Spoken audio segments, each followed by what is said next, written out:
Good morning, everyone. The audio should be good today. Oh shit! Hey, Starfish Lord, how you doing, buddy?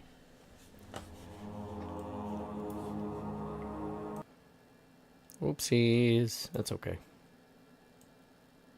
I accidentally turned the stuff off. Oops.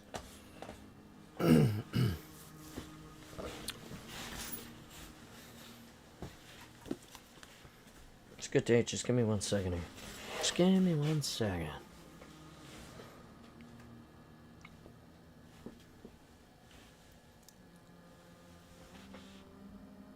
Oh, come on. It's gonna be like that, isn't it? Come on.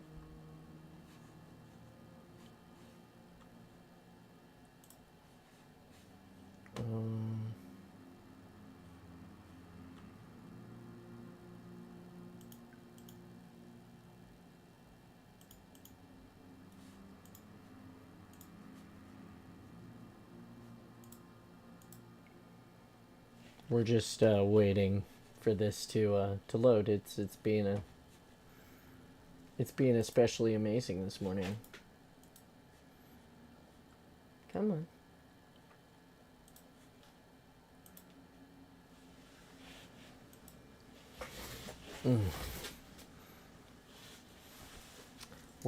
We had a Windows hardware issue this morning that did not help us.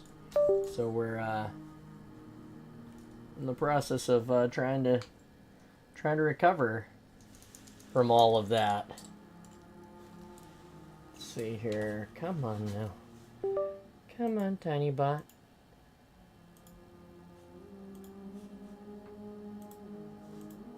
Well, let's go like this first. Let's see if we can.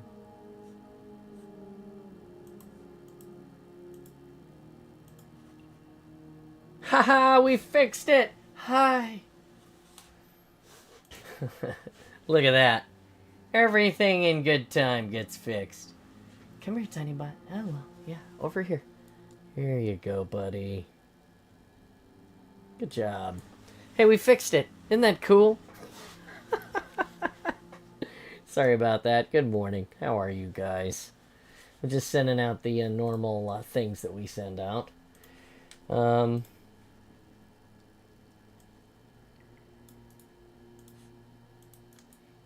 Just sending out all the announcements and everything. Getting the day going. 837 followers, 51 subs today. We're almost to 130 subs on YouTube. So Twitch, YouTube, you guys are awesome. Thanks for being awesome with us. Thanks for helping us be more awesome. We've got our Book Daddy cup of coffee today. Wearing a more different Mariners hat. Don't you guys to pay attention? It's a different Mariners hat every day, right? Pretty much. Once the season starts, I'll once the Mariners baseball season starts, I'll change it up some. I'll make it more. What I'll try to do is I'll try to wear the hats that they wear.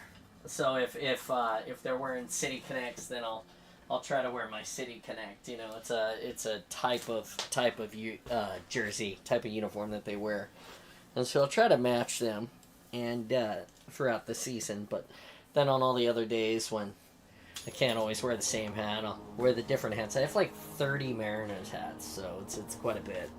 It's pretty crazy. I want to say you guys are checking out my Halo Fun Time shirt. It's I got it from the Halo Fun Time crew at the Halo Fun Time meetups at HCS Worlds this last year.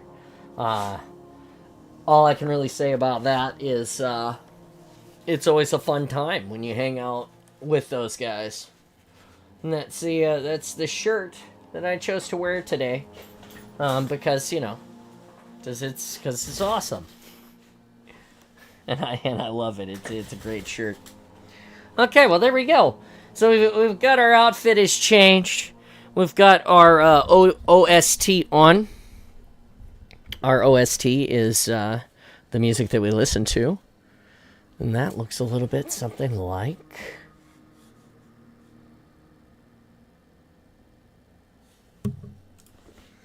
like this. Boom. There you go. And for all you YouTubers over there, OST looks a little something like that. There you go. Your hat and jacket looks fire. Hey, thank you. This is the this is what I wear when I read. And I have another more different jacket right here. It's the tanker jacket I earned from the first event in Halo. You had to get the pass done, and you got a code and you could buy this jacket. I wear that to conventions. That's my Spartan John jacket. And this hat, it travels with me. It's my helmet when I'm not wearing my helmet. So it's pretty awesome. Thank you. I'm glad you enjoy it. Let's see, what are we? We're 9 minutes in, so we're almost time to read. Let's see, what else is going on tonight? I told you all that I would give you an update tonight. Hold on. Hey Siri, when is the USA-Canada hockey game? United States meets Canada in the championship at 5 p.m. So there you have it, folks. Thank you, Siri. So there you have it, folks. At 5 p.m. tonight, so roughly about, I would say about 4:30, I'm going to populate in the Discord server. I believe that's 5 p.m. Pacific. So for me, that's 8 Eastern, I believe. I'll have to double check this. Maybe one of you guys out there, Andy, if you're watching today, you can check it for us. But I'll be sitting here in the Discord watching the hockey game, live reactions. You're all welcome to come and hang out in the Discord for it. I'm really excited. I want to watch it with my community. I hope that the U.S. wins. I hope it doesn't become a mess. But hey, you know, it's going to be a great show either way.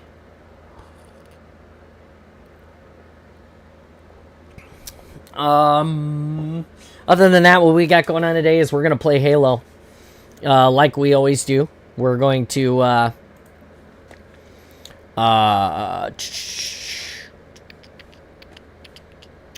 we're gonna have a blast. It's gonna be good. We're gonna read for a couple hours. We'll start here in a minute, and then after that, that's it. It's gonna be a blast. We're gonna have a fun time, I promise. All of the Halo and all of the fun. Oh, okay, here we go. Where are we going? Book. Here we go. This is where we start. We got Halo Glasslands. This is what you all come for on Thursdays. We are about a third of the way through the book. We're jumping off in the middle of a chapter. We're about 6 pages from the end of the chapter. But we're in a new segment, which is where we chose to stop. Here's the bookmark. Everybody knows that we show the bookmark because at some point we'll go back and edit these things, and it'll be, there'll be a super cut or something, so it's easier to listen to for all you guys who really enjoy listening to it. Anyway, here it goes. Glasslands. Brunel system, 2 hours later. Mal savored the novelty of being on the bridge when Port Stanley dropped out of slip space. It was better than the movies. He'd never take a moment for granted. At this stage of a mission, he was usually already sealed into his drop pod in the launch bay of a frigate, blinded by the instrument panel and too preoccupied with the final checks to think about any of the physics. Now, he was sitting in front of a full-height view screen. The real deal, not some projection from an exterior camera, and about to watch creation return to existence. BB sat on the chart table like a ghostly box of donuts. 5, 4, Osmond grunted. Mal watched her press her back into the seat's headrest, as if she was steeling herself not to throw up. Beyond the view screen was absolute, unbroken nothing. Mal let the slight giddiness of re-entry roll over him. 3, 2, and we're back. And then there was light.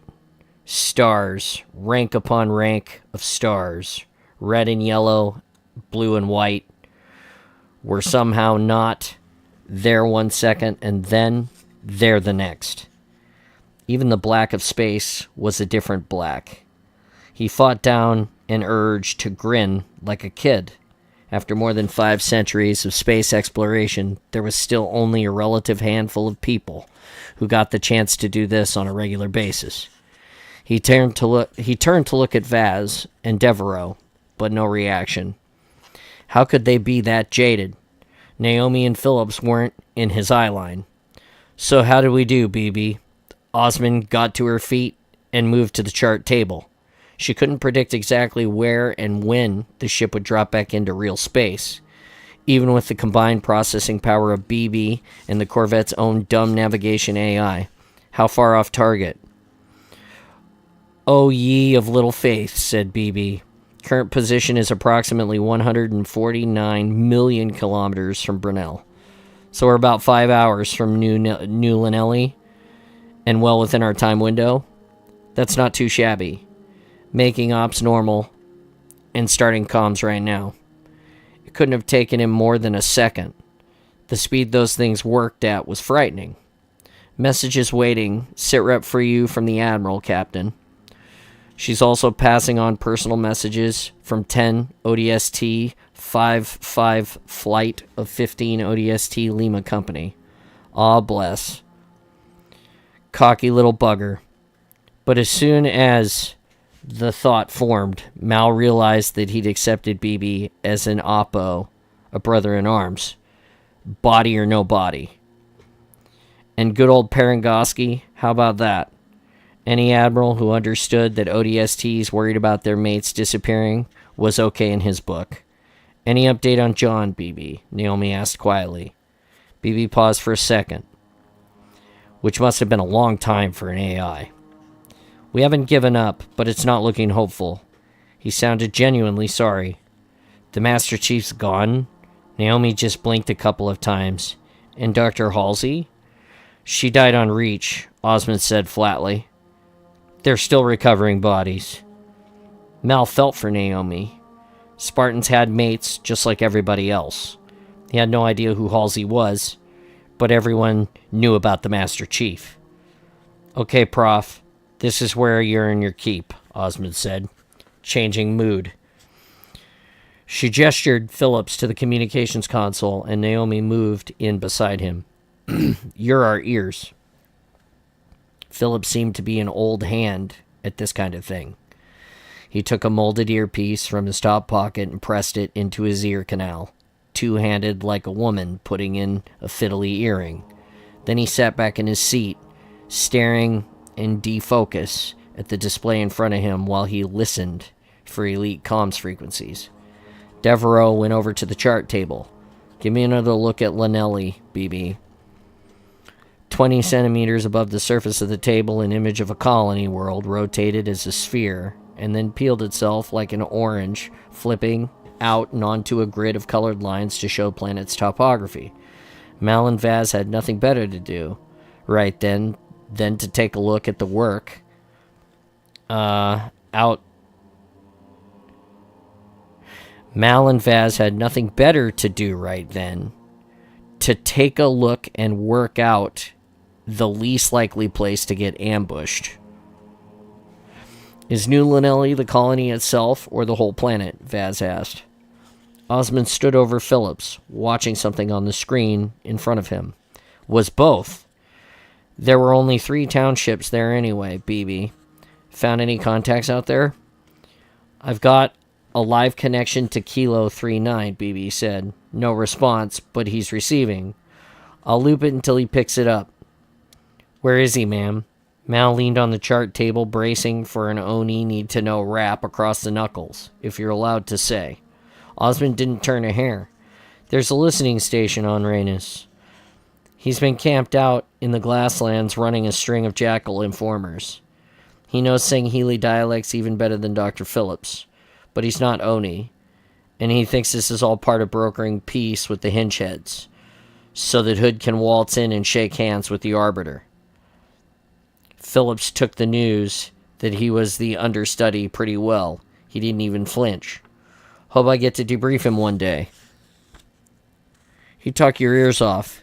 He's not had much human conversation for years. Mal was aware that agents had been working undercover for years in Covenant space, but it suddenly struck him as a lonely and miserable job. He'd never given it much thought before. When he was plummeting through a planet's atmosphere in a drop pod smaller than a car, trailing flames and heading for an uncertain landing behind enemy lines, he could only think of himself and his mates. Sometimes he didn't even have the time to think at all. The pod would crash into the ground, upright if things went to plan, flat on its side if they didn't. And then the front hatch would burst open, coughing him out into a hail of fire. The job was clear-cut and immediate. All he had to do was kill everything in front of him before it could kill him. Even the slower tasks like training militias or doing long, patient recons had finite objectives most of the time. But to live in hiding of your own fear over years of time, just listening, and always in danger of being betrayed by your informers? No, he really didn't fancy that at all. He preferred to hunt his own enemy down, look him right in his dog-ugly face, and then slot the bastard. Captain, I've got Kilo 39, BB said. Do you want him on the speaker? Let's hear him, Osmond said. Hey, Spencer, how are you doing? Good to hear you, Oz. Spencer sounded like a grumpy uncle who smoked 50 a day. You came all this way to check on me? What have you got? It's going to rats out here. You want me to cut to the chase? I'll upload the comms codes and detail your AI. But the headline is headless, chicken mode. Most of their C2's gone. They were reliant on the profits for the big command picture. Plus, there's a real split in the ranks about the Arbiter allying with us. One interesting development for you. A religious sect just killed a couple of keep elders for blasphemy. Osmond's voice didn't change at all. What did they do? According to the chatter, these old hingeheads wrecked a Forerunner relic and ended up disemboweled by an abiding truth. I sent Big Maggie a file on them a while ago. Anyway, the mad monks hit the keep with an airstrike. They're cannoned up. This is what the mission was all about, to get the hingeheads to focus on killing each other. Mal searched for a hint of satisfaction on Osmond's face, but she just looked totally unmoved. You're still on Reyes then, she said. It's kind of nice this time of year. I have a grunt who comes in once a week to clean. I'm going to pull you out, Spencer. We'll take over local surveillance now. It's getting too dangerous. It's been pretty damn dangerous for the last 2 years. You said it yourself, it's falling apart. Can you exfil to an RV point on your own? I haven't had orders to pull out. You have now. We'll extract you after we've done a recon. Stay in touch with BB and keep your heads down. Okay, Oz. Hang on to your entrails, 3-9 out. Mal found himself staring at the bulkhead, wondering what it was like to live alone on a dead colony world. Spencer obviously knew Osmond well enough to call her by her nickname. It was hard to think of her as Oz, but it was even harder to think of Margaret Paragoski as Big Maggie. How long has he been there, ma'am? Vaz asked. 2 years this time around. Osmond moved along the bank of monitors and readouts, eyes darting from screen to screen. Port Stanley's bridge looked more like a TV studio crossed with a reactor control room than a warship. I don't want him restabilizing what we want to destabilize. BB, patch me in to Telcam and let's get this done. Nobody asked for confirmation that Hood was out of the loop on this, but Mal could work that out for himself. It was one of those gray areas that he hated, but Osmond's the new boss now. What goes on above her is between Paragoski and Hood. He turned his head very casually just to get Vaz's reaction without BB noticing, and Vaz held his gaze for an extra second, a second that said it all. Ours is not the reason why, right, Vaz? They waited. Only the faint sign and hum of the ship's systems broke the silence of the long 5 minutes. And then there was a burst of static. "It's the Bishop for you, Captain," BB said. "I've taken the liberty of piggybacking on his comms just to check who else he's talking to. I'll route that audio separately to Dr. Phillips." Phillips jerked in his seat as if BB had plugged him straight into the man's power supply. "Whoops. Volume problem there, sorry." Osmond wandered over to the view screen and stared out as she tapped her earpiece, then turned back to the surveillance screens. "Telcam, this is Captain Osmond. Are you ready to take delivery of the consignment? Your arrival is timely, shipmaster." Mal hadn't expected the thing to speak such good English. More of the faithful turn to us every day, and they'll need arming. "So we rendezvous on New Lanelli." Osmond gestured to Naomi and pointed to the radar screen. Mal could see several small returns on one of them. "How soon can you get there?" "By your time, 5 hours, maybe 6. "Where are you?" "I detect no ships." Osmond gave Naomi a thumbs up. "I'm hiding, Telcam. Most of the Jiralhane aren't on your side, and they aren't on ours either." "Very well, same coordinates as last time, 6 hours from now." The comms line went dead. Naomi stood in front of the radar screen with her arms folded. "He's got 3 ships," she said. "What are they, BB?"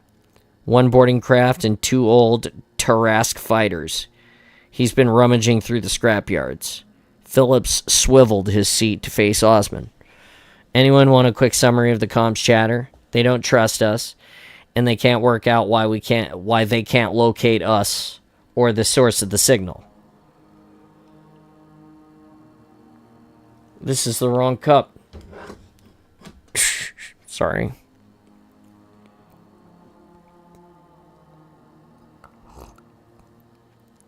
They just don't have access to technology they've been used to, and it's throwing them off. "That's what I like to hear," Osmond said. "Blind, deaf, and needy. And one of the pilots wants permission to attack us on the surface once we do the handover.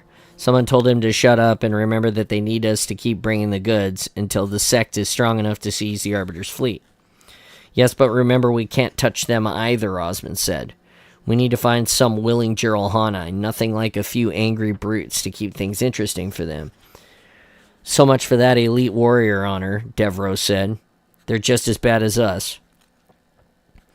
"Then we need to dirty up our game." Osmond looked like she was starting to enjoy herself.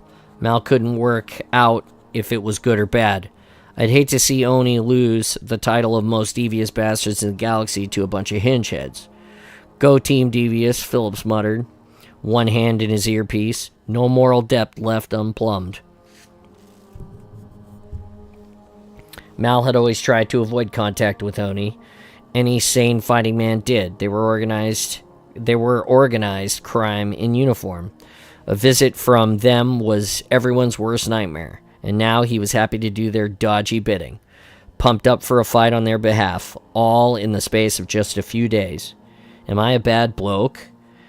He didn't feel any better or worse than anyone else, but he looked around the bridge, and he didn't see a weird Spartan, one of Oni's most senior spooks, a creepy AI with way too much mouth, and a bloke with a PhD in hingeheads. He just saw his CO and his mates. Not ODSTs, admittedly, but people whose backs he'd watch, just like Vaz and Devereaux, and he'd expect them to watch his. Chapter 5. If you're going to practice divide and rule to maintain some sort of equilibrium in Oni, it's not enough just to set people against one another. The trick is to make sure that you get some useful work out of them as well. Otherwise, just dispose of them and save yourself the time. Admiral Margaret O. Parangoski, Sinconi, to Captain Saren Osman. Forerunner, Dyson Sphere Onyx, local date November 2552. Where the hell was she now? Lucy struggled to her feet by pressing her back to the wall and sliding up it, rifle leveled. The ferocious blue-white light that flooded the chamber left her a sitting duck. She had no cover, and she couldn't see a damn thing. It took her a second or two to work out that there was a column to her right, a 5-meter dash that she decided was not worth the risk, or was worth the risk, and she ran for it. The light dimmed to daylight levels as she dropped behind the column and got her bearings. To her left, she could see her helmet in the middle of a patch of pale gray tiles. She turned her head to the right as far as she could, still flat against the column, wondering if she was going crazy. The wall seemed to extend a lot further than she had expected, as if the room was bigger than it appeared from the outside. But it was hard to tell. She'd stumbled in there in pitch blackness. She sucked in a breath and held it for a moment, listening for movement. The place smelled oddly like a hospital and had the muffled deadness of a room full of heavy drapes. But that wasn't what she could feel under her boots. She put her left hand on the ground to confirm it. It felt perfectly smooth, cool stone, a kind of terrazzo, just like the entrance. Either there was a lot of bodies in here, or it's soundproofing. Let's take a look. Lucy detached the scope from her rifle and angled the lens to see the reflection of what was behind her.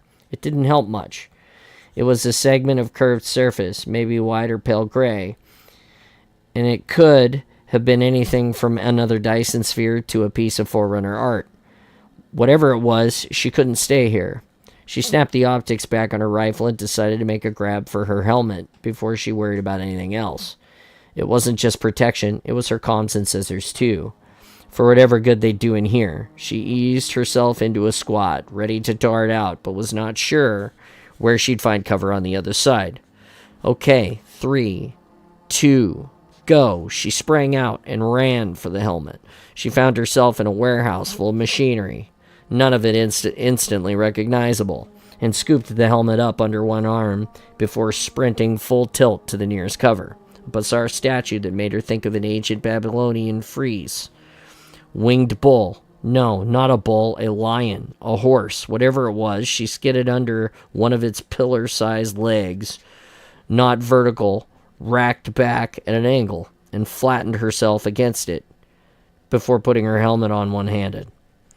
The heads-up display scrolled through a menu of red status icons. No bioscience from the rest of the squad, no radio signals, no global positioning. Well, at least the optics were working, and it would save her from a headshot. She looked up at the underbelly of the bull lion horse, much less animal in form now that she was up close to it. It was a dark gray, boat-shaped vessel with 4 landing struts and a head-like bow section. The organic curves didn't look aerodynamic at all, and she couldn't see anything that resembled a human ship.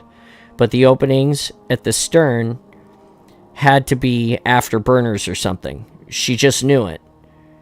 She might simply have been jumping to the wrong conclusion, misled by familiar shapes, but it was a guess she felt confident about. Maybe this is a Forerunner parking garage. Makes sense. All part of rebuilding their civilization, if the worst happened, just like the chief said. As she looked along the hull above to find the hatch, she picked up a sound. Her hearing was hypersensitive at the best of times, but the helmet's audio amplified a noise exactly like someone sliding a pair of pants off of the back of a chair, dragging a leather belt over wood. It was so slowly done, so careful, that all Lucy could think was ambush. I can't just wait for it to get me. It's coming from... Lucy leveled her rifle and swung around in the direction of the noise. Her eye caught movement and a short-lived shadow, but whoever it was had taken cover between the vehicles. She started stalking it. Okay, let's see your legs. The vessels, or whatever, were all different shapes and sizes, some 10 or 15 meters high, some much smaller. But the terrazzo floor was perfectly smooth and flat. Lucy darted under the nearest vehicle and lay, cheek on the ground, looking for boots, moving between the stands and struts. Over the sound of her own rapid breathing, pumping adrenaline, fiercely focused, she could still hear the slithering leather, and what she thought was a gasp of effort. Actually, it sounded more like a fart. It was a weird, unfunny moment. She was trying to get the jump on someone who was more likely to blow her head off than shake her hand. And here she was listening to a damned fart. But she still couldn't see any legs. A leech just couldn't move that quietly. And a brute would have smashed through everything in the garage to get at her. But she saw a shadow moving slowly right to left, about 4 vessels ahead of her. She crawled under the ships on her elbows and knees, rifle cradled in the crook of her arms, keeping her eyes on the shadow, and it paused for a moment. Is there a gantry above me? Is that what I can't see? Someone on a gantry? Lucy couldn't look up to check, and she kept going. She didn't think she was making much noise, but it was hard to be completely silent. She was trying to tiptoe on joints. It was slow going. And then she was under the curved hull of another dark gray ship, one that gave her a glimpse of much more familiar undercarriage gear, and within 2 meters of the shadow. Okay, still no legs. You're standing on something above me, maybe some walkway between the vessels. So I'm coming up underneath you.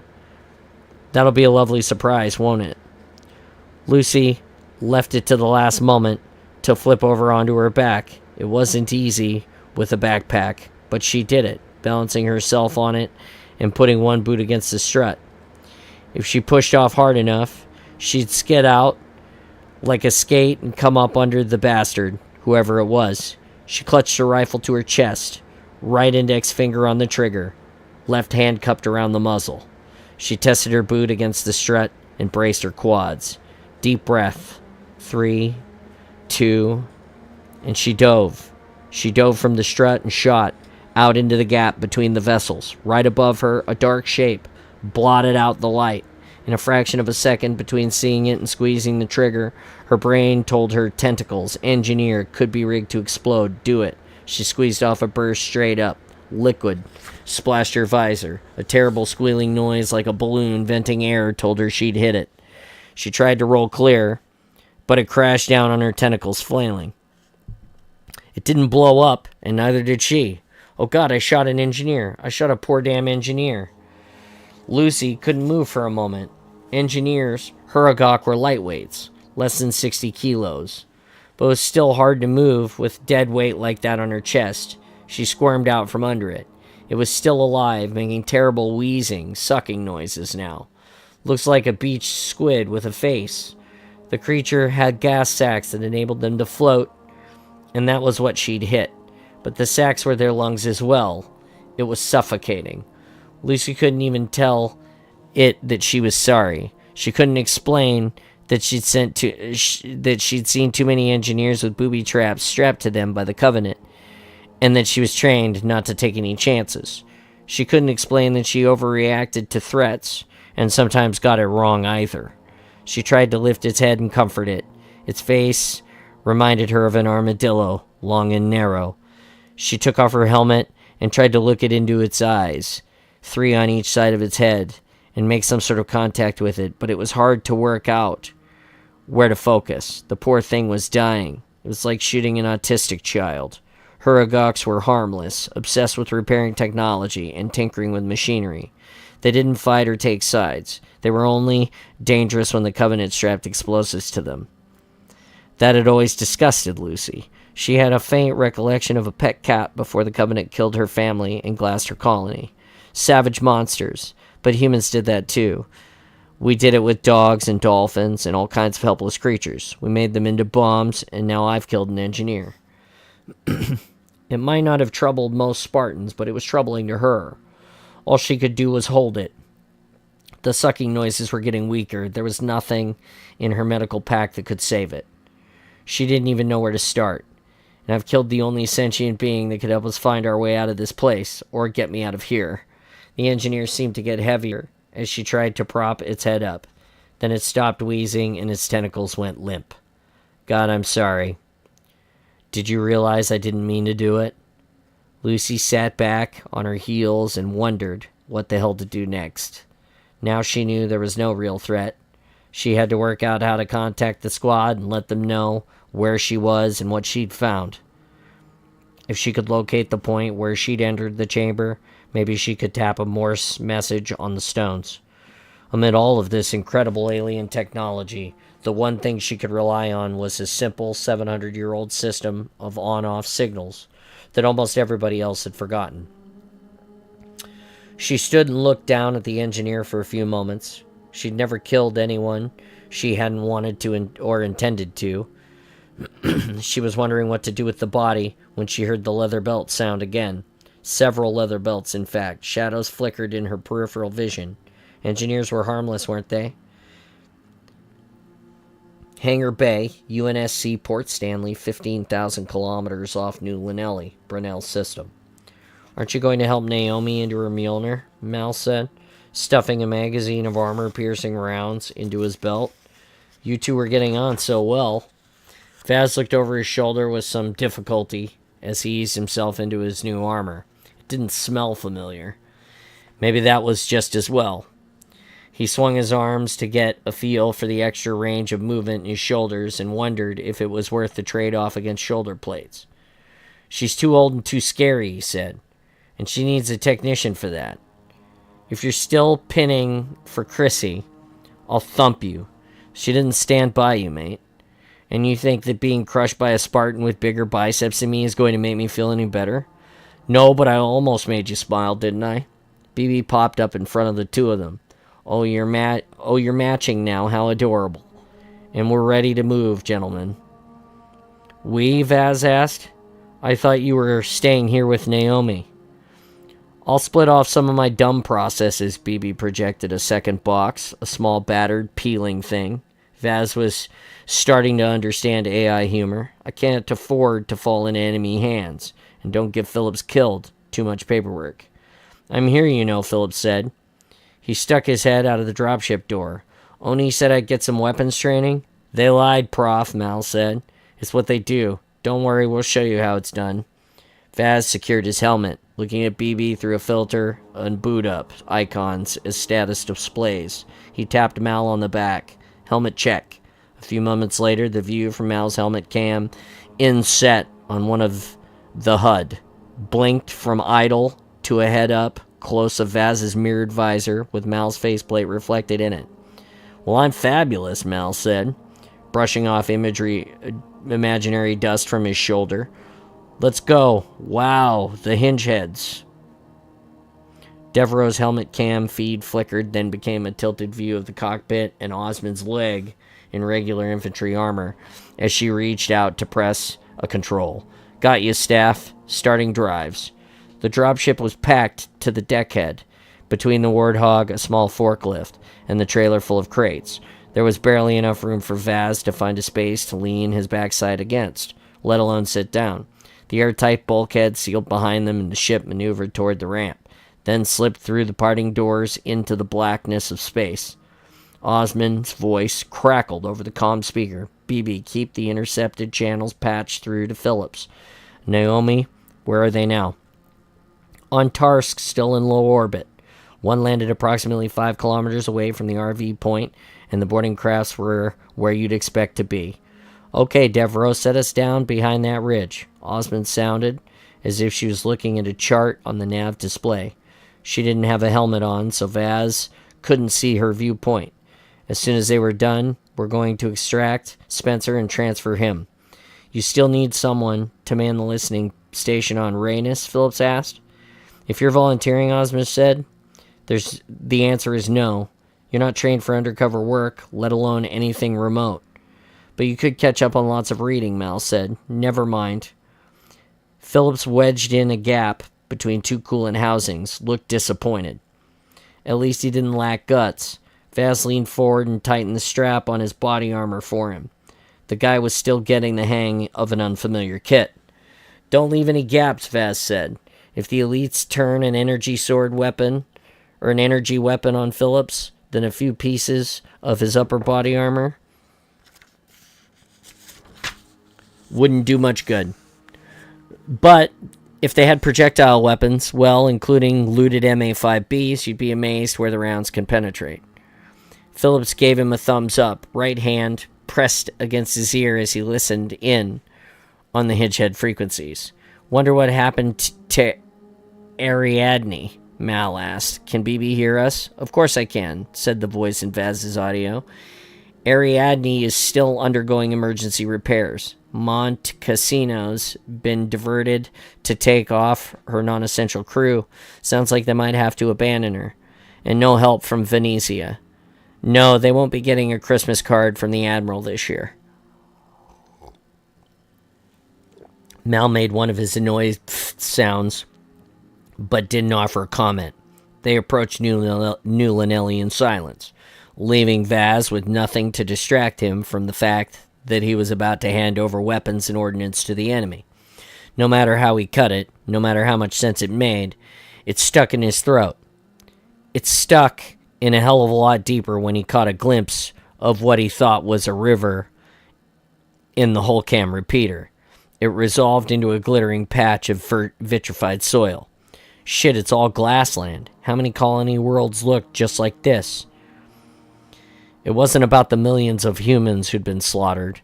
The scale was so far beyond that now that he could feel that he didn't get instinctively angry about it.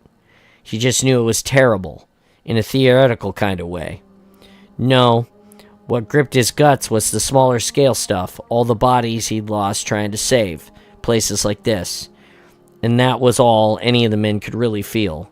Any who cried for some general mass of humanity they didn't even know was crying for themselves, just wallowing in the idea of it. So, how did the surviving colonies feel? Hood was kidding himself if he thought he could sign a peace deal and get anyone who was left out here just to stick to it. Yeah, I'd want revenge too. Can't blame him for that.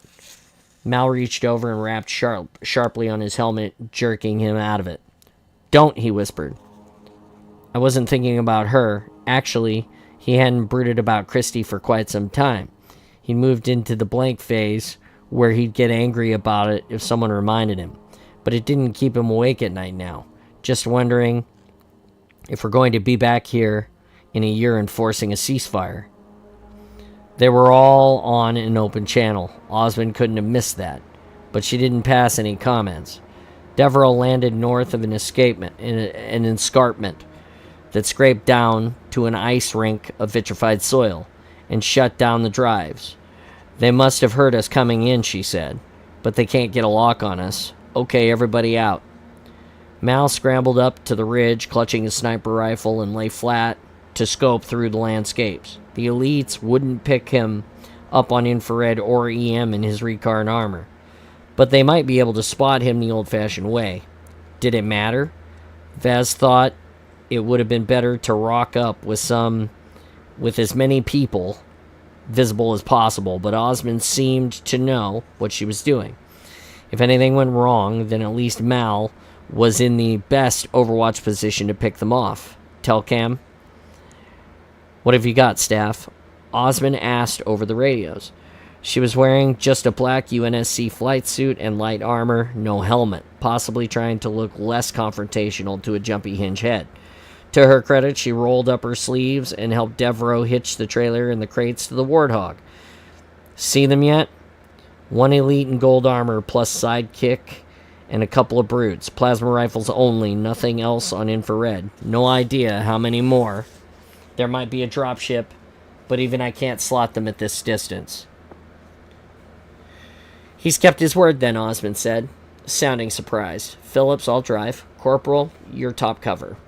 Vaz settled behind the gun and hung on as Osmond bounced the hog over every dip and boulder. The heavy trailer didn't help. It's handling it all. At 300 meters, with a bit of help from the visor optics, Vaz could see Telcam's face. Bastard. Well, at least he didn't have to smile at the thing. Osmond brought the Warthog to a bumpy halt 30 meters from the welcoming committee and glanced over the shoulder at Vaz. Give him a bit more latitude than you usually would before blowing his head off. Vaz hadn't quite worked out the line between Osmond's humor and her sarcasm yet. It mattered. How much more, ma'am? Seriously. Whatever happens, let him get away with the weapons. She was definitely serious now. That's what matters. Stoke his fire. You hear that, Staff?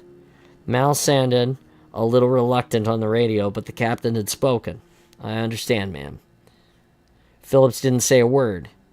Maybe he was used to taking risks with elites now, but the meaning was still clear. Even if the hinge had gutted Phillips and her, then Vaz and Mal had to hold fire, or at least not slot all the elites.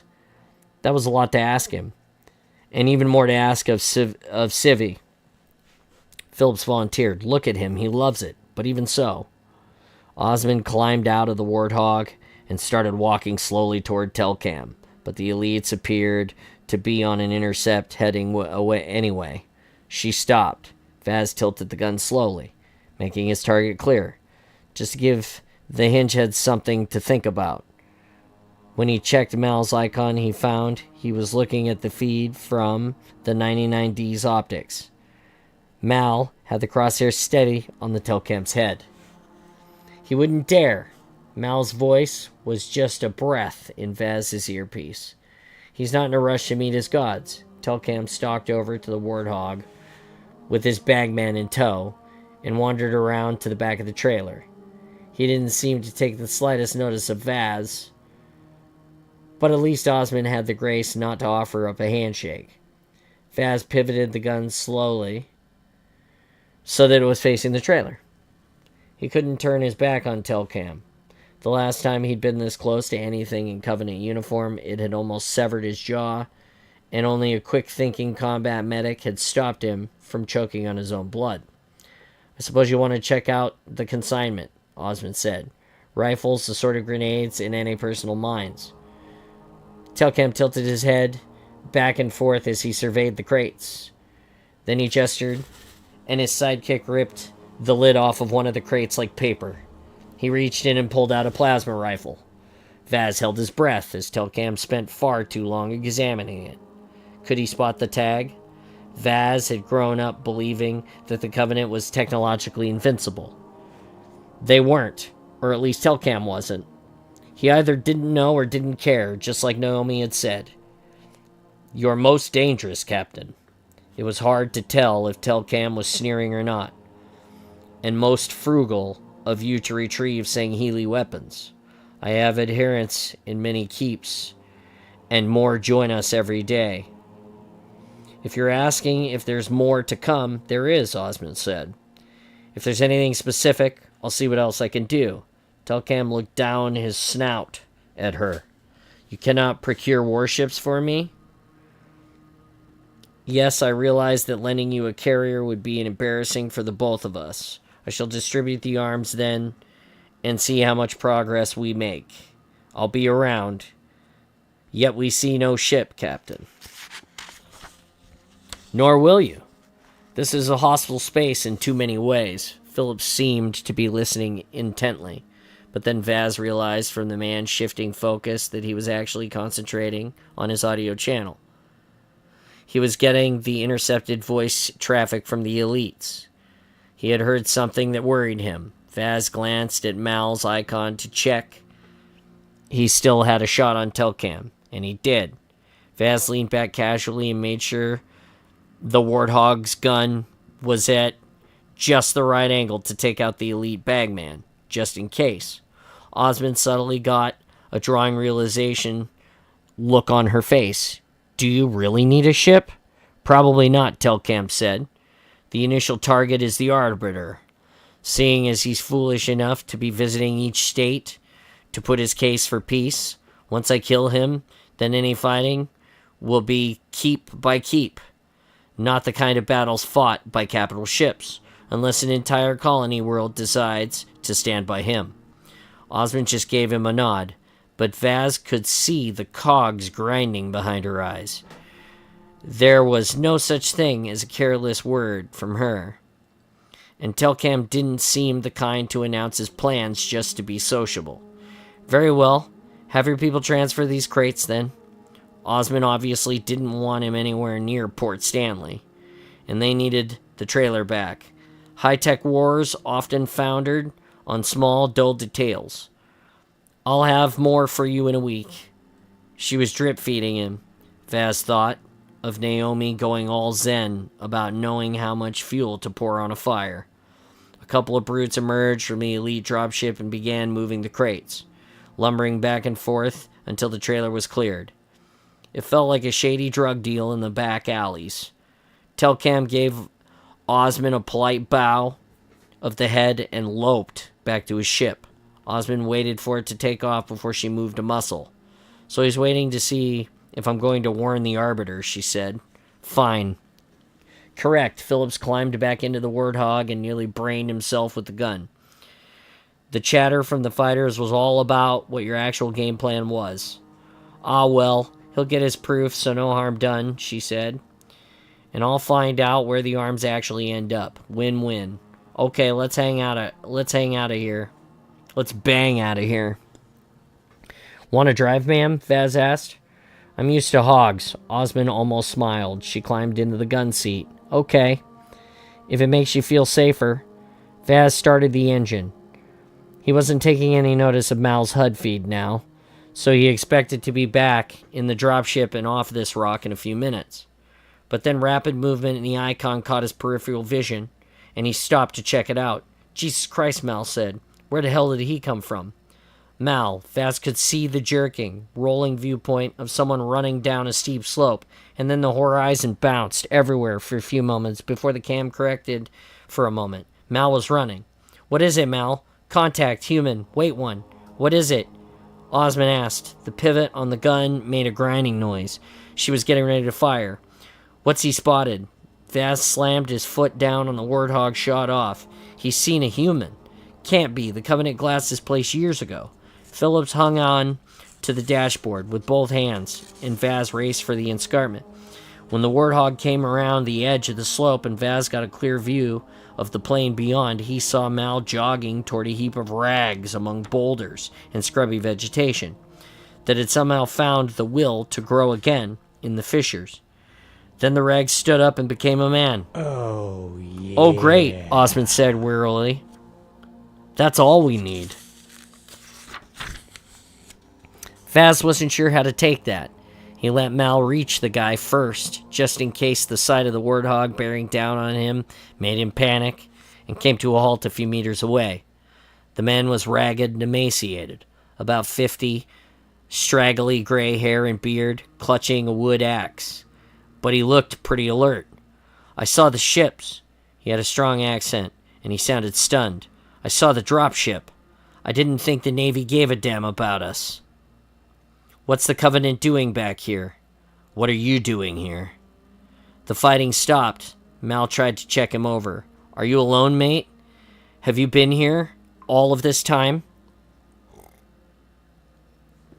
Since they glassed this place. I'm the only one left. But what's going on? What's the Covenant doing here? Vaz looked at Osmond. This wasn't Covenant at all. It was written all over her face. They really didn't need a passenger. Least of all, one who'd see things he couldn't explain. Vaz had the feeling that a lone witness didn't have much of a life expectancy under the current circumstances. Mal took off his helmet and caught Vaz's eye. They'd served together so long that there was a kind of telepathy in moments like this. Something had to be said. Vaz steered Osmond away discreetly, and they stood with their backs to Mal. We can't leave him here, ma'am, Vaz whispered, dead or alive. Let's take him back and drop him off at the next bus stop. She looked as if she was in two minds about it. Vaz reminded himself that she was still Oni, and he hardly knew her, even if his instinct told him she was okay. Parangoski would have just shot the guy and moved on, he decided. It would have saved a lot of trouble, but Osmond seemed to be weighing something else up, and Phillips had that rabbit in the headlights look again. He'd never make a poker player. You're right, Osmond said at last, lips hardly moving. But we'll have to lock him up. I don't want a civvy loose on board, at least of all on this mission. Quarantine him. Whatever excuse to stop him blabbing when we hand him on. She turned and nodded at Mal, all reluctance. He nodded back, one thumb raised, and led the guy to the Warthog. We'll take you to the nearest UNSC base, mate, Mal said. No luggage, I assume. What's your name? Muir, he said. Tom Muir. Are you evacuating me? Vaz gave him a hand up. That's the idea. Then your 7 years Too damn late, Muir said. Where were you bastards when we really needed you? You're welcome, said Vaz. Bacan, Keep, and Dama sang Helios. Ray was supervising the construction of the dying barn when Jewel decided to break the news. It wasn't a task he'd ever undertaken, and he marveled at the fact that she could turn her hand to overseeing such a project. Mdama was a rural backwater in a world of urban city-states. Now Jewel and his neighbors had suddenly realized that farmland was the new power in a society of city dwellers used to importing much of its food.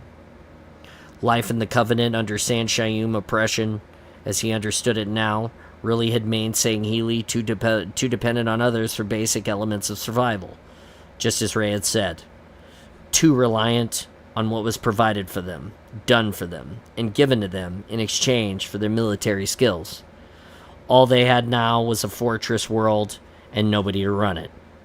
But Ray was finding out how to manage food production by consulting ancient records, and he was working out how Sanghelios might govern itself as a global entity rather than a loose arrangement of keeps tasked by the prophets. Their destiny was back in their own hands now. They would learn to be great again.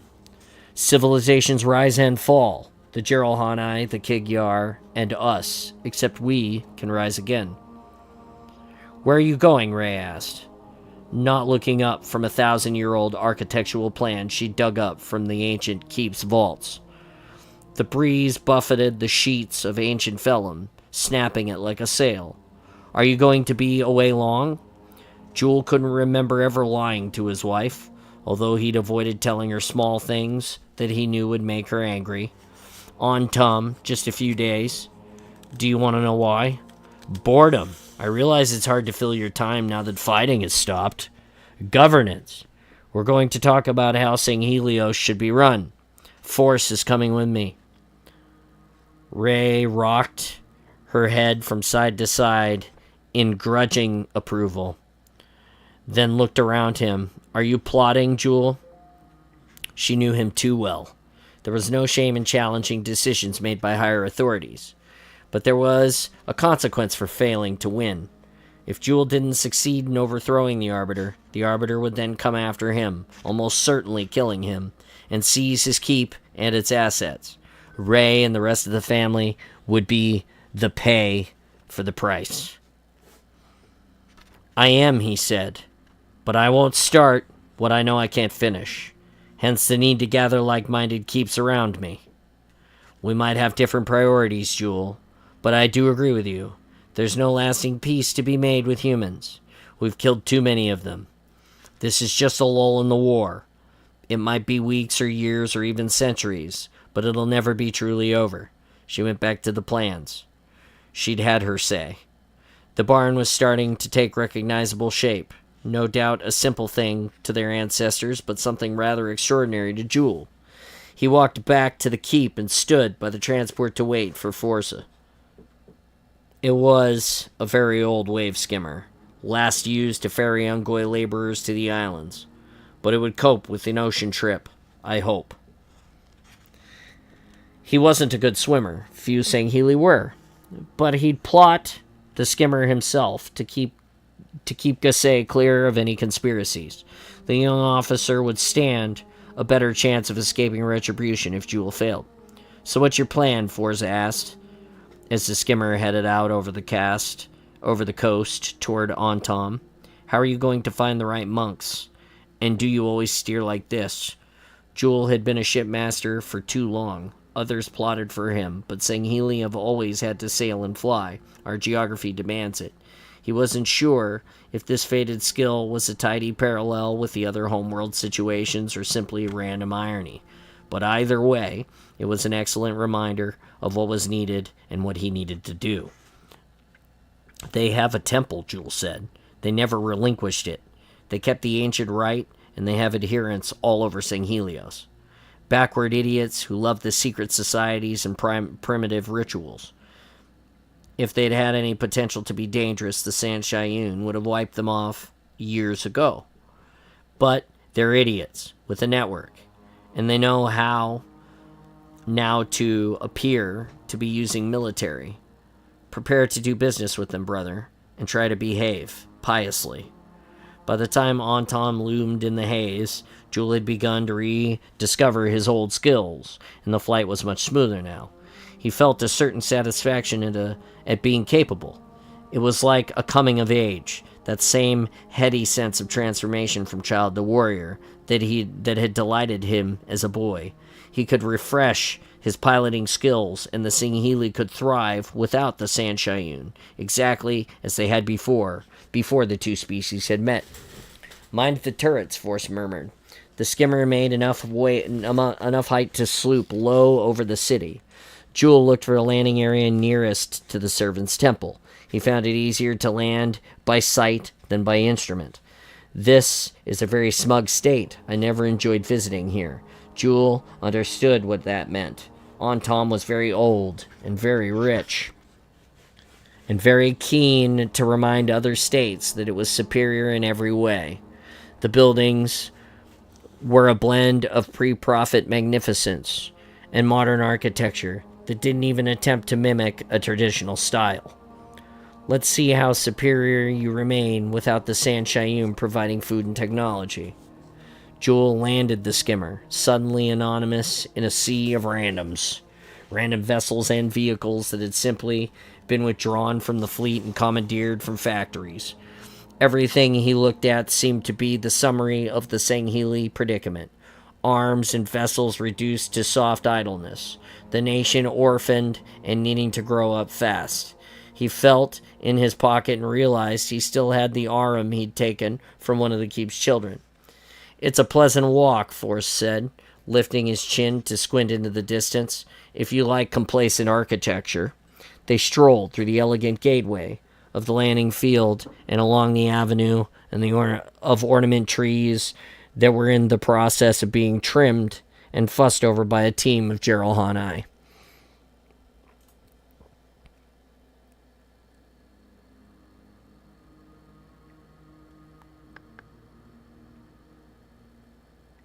It was strange to see the brutish creatures along something so painstaking, but at least they were obedient. Most of their kind had joined the uprising and turned on the Singhili masters. Old hatred and resentment had boiled over, and Jewel barely trusted those that remained at their stations. The Antom residents who were going about their business in the avenue took no notice of the Geralhanai or the Jewel or Forza. The avenue was noisy, busy, and preoccupied, oblivious to the two insignificant elders from an unsophisticated rural state. The place smelled of blossom and interesting, rather foreign food, but dining would have to wait. Is that it? Forza tilted his head to indicate direction. Over there? They stopped at the end of the avenue. Jewel heard water, so the river was close. Facing them across the crowded plaza, set back from the access road behind a modern wall, was a flat-topped, crumbling sanctuary with a curved facade and two cartouches of stylized creatures above an arched doorway. It was a forerunner building, hallowed ground. It didn't look like the angry, pulsing heart of revolution. It looked like it wanted to be left alone to die in peace. Jewel found himself with his hand in his pocket, rolling the arm between his fingers for comfort. Easier to change into battle than knock on the door. Charge into battle than knock on the door. Let's see if the Holy Brothers are at home, he said, and set off across the plaza. As he wove between the locals, ignored, he realized where the sound of the river was coming from. The huge plaza was in fact a bridge. He stepped over a grating and found himself staring at a rushing white torrent a long way below. By the time he and Force reached the other side, he felt as if he was in a wilderness, and that the milling crowd was a continent away. There was a heavy silence now that seemed to seep from the outer walls. When he crossed the threshold and stood in the courtyard of cracked pavement, the silence felt as if it was sucking the sound out of the air. Jules suspected it wasn't so much the effect of mystic devotion as some rather recent technology, a touch of theater to convince the doubting faithful. But even knowing that, he still felt he was in a new world that was beyond his grasp. When he glanced at Forrest, he could see his own wavering resolve mirrored in his friend's face. "Will they get upset if we touch the door?" Forrest asked. "You saw what they did to the poor old Relon and his brother. If they maintain the old faith, they won't exploit Forerunner technology." Jules decided that if the monks lived in the Forerunner relic, then they'd probably declared knocking on the doors a theological gray area. "It's a building," he said, "not technology. We shall risk it." He walked through the arch and rapped his knuckles on the first wood he could find. A decorated screen mounted on metal. Runners blue-green with the patina of age. He waited. "Pilgrim," said a voice, "what brings you to look upon the gifts of the gods?" Jewel willed Forsyth to keep a piously straight face. Maybe the vivid memory of Relland's guts spread across the courtyard would do the job. "We're Jewel and Force, elders from Mdamna," Jewel said. "Blasphemers are everywhere, as you've seen. We want to root out the poison that weakens the Sangheili." And none of that was actually a lie. It was merely phrased sensitively. Jewel waited. He was expecting an old monk in an archaic robe, at the very least. He wasn't expecting a fully armored field master to step out of the shadows with a rifle across his back. Behind the field master, shapes moved, and metal clicked. Jewel suspected the entire Holy Order was armed to the teeth. "Well, pilgrims," the field master said, "faith is a most powerful thing." Jewel had once thought of himself as devout, but he feared making some doctrinal or ritual error that would enrage the Orthodox here, and he would end up the same way as Relon. So he wasn't going to attempt anything clever. He would tell the truth, the partial truth, though. "I plan to oust the Arbiter," Jewel said. "He's responsible for this pitiful state in which we find ourselves, and he must die before we can restore Sangheili to the rightful place. He denied the gods. We have common cause, I think. I have some arms and a willing keep." The field master stared into Jewel's eyes for a few moments, then looked at Forza, jaws jutting. "The Arbiter let the humans put him on a leash," Forza said, as if he could take the glowering silence any longer. "No good will come of it. The humans will be allowed to swarm through the galaxy again. I have a willing keep, too." The Holy Field Master studied both of them for a few more moments, then beckoned them to follow. The deeper into the ruined building Jewel walked, the more he saw. The armored devout huddles and recesses, gathered around tables, over charts and data pads. Every open space of the maze-like building seemed to be stacked with crates and rifles and ordnance. It was a sanctified munitions store. Jewel looked to Forrest to gauge his reaction. The expression on his tight, clamped jaws was more than surprise. The field master pulled out a couple of chairs at a table and gestured for them to sit. "I'm Field Master Avu Med, Telcam, servant of the abiding truth," he said, "and I have many brothers." Chapter 6. Learn something from the humans. Religion is not synonymous with gods. It's a mortal's conceit. Look at their great religions, how corrupt and political, and in love with power they've been throughout human history. And see the truth, that the prophets lied to us, but they did not speak for the gods, and the destructive nature of the halos tell us nothing about where the transformation of death takes us. Avu Med Telcam, servant of the abiding truth. Forerunner Dyson Sphere. Last definitive position, Onyx, local date, November 25, 52. 3 engineers floated in midair, tentacles entwined as if they were clinging to each other in terror. Lucy wanted to make them realize she meant them no harm, but it was hard to explain when she couldn't speak and when the creatures had just seen her kill one of their comrades. She decided to take the risk that they were the only life forms in here with her, and slung her rifle over her shoulder with slow care. Laying it on the ground was a little too trusting when she couldn't assess any risks. She held her arms away from her by her sides to show them that she wasn't going to shoot. Did they at least understand that? The engineer hung there. They all hung there, like a bunch of brightly colored balloons, blue and magenta with bioluminescent beads. Lucy held her hand out, palm up. It was the only thing she could think of. It had always worked with horses. She remembered one vaguely from her childhood, looming above her, with a warm velvety nose and a strong malty smell of grain. The engineers suddenly unlinked their tentacles and drifted toward her. Maybe it worked with engineers too, but they sailed past, not interested in her at all, and clustered around the corpse of the one she had shot, touching it and making faint groaning sounds. She didn't need a degree in xenobiology to work out that they were upset.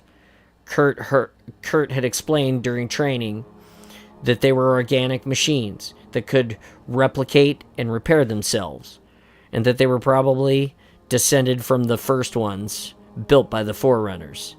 They didn't seem at all machine-like now, though. He'd also said that all they cared about was repairing the machinery and computer systems. Well, Lucy now knew they cared about other things too. They were grieving. Lucy could only see them as strange, sad children. One of them ran a tentacle over the corpse and drew back. She could almost hear his thoughts. We're too late to repair him. Lucy watched, racking her brains for a way to get their attention. The Forerunners had left them here. They had to be the Dyson Sphere's maintenance crew, the latest generation of engineers, fixing and tinkering and waiting patiently until the day they were needed. Maybe they'd have the ones who put Team Katana in the cryopod. Perhaps they'd found the Spartans wounded and tried their hand at repairing humans before finding that it was beyond them. I need to get them to open the doors before I wander off again. It was pointless trying to force them at gunpoint. They'd just cower and hide. The only thing she could think of was to distract them with a technical puzzle. And the best she had was her helmet. She held it out to them.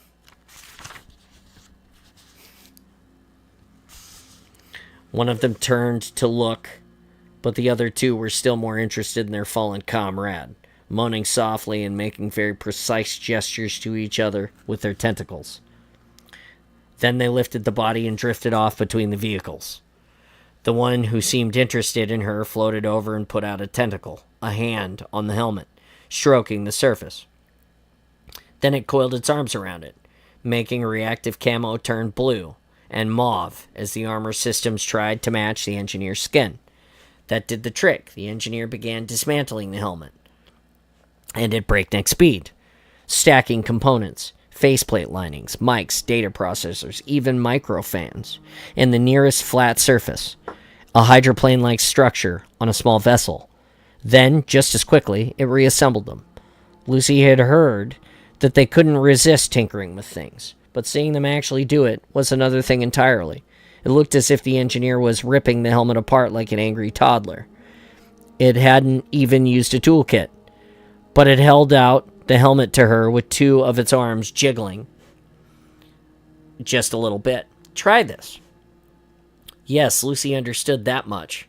She took the helmet and peered inside first, not sure what she was expecting to see.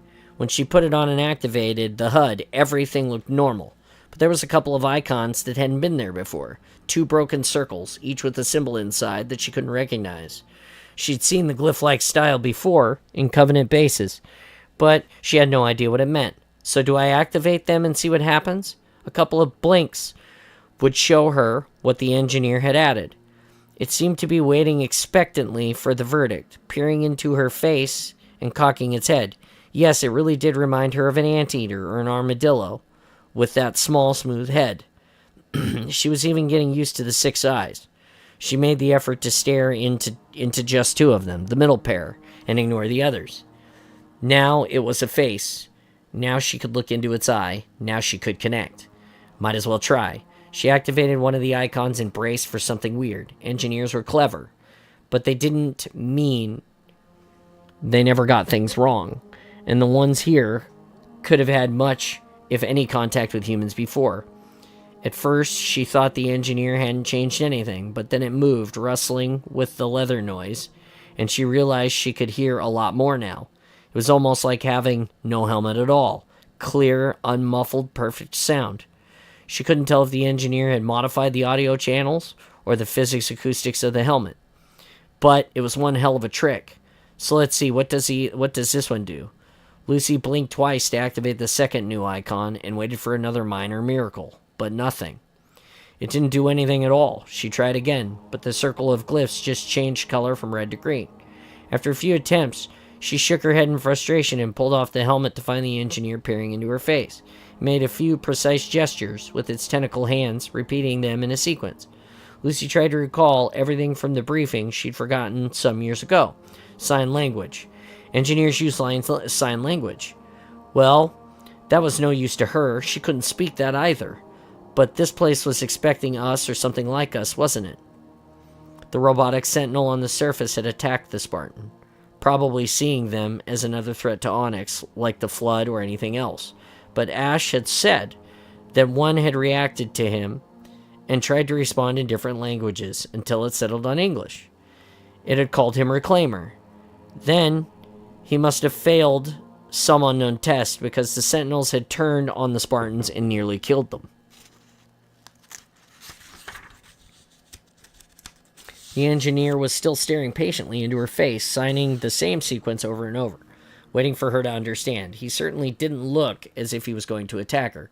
Whatever the Forerunners made recognizes us as a special species, most of the time anyway. It didn't help her. If the colony of engineers had the same programming, that same ability to spot human language and work out how to communicate, then she was still stuffed. The Forerunner probably hadn't made allowances for some with her problems. Okay, I know I've got problems. Just because I know that, though, it doesn't mean I can't sort myself out. The doctors and psychiatrists had told her she could speak if she wanted to.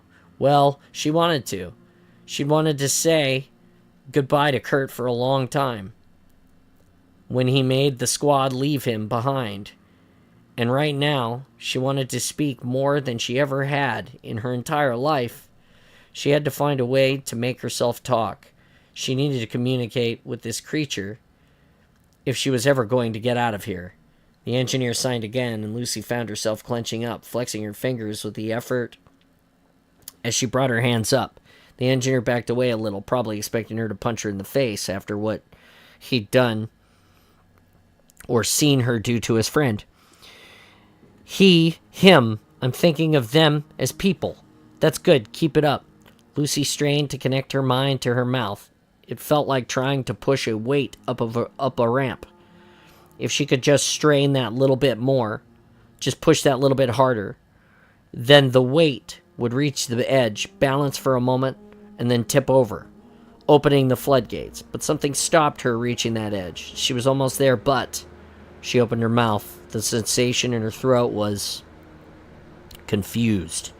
She thought she remembered how to make sounds, but when she tensed unfamiliar muscles, it triggered her gag reflexes, and she almost coughed.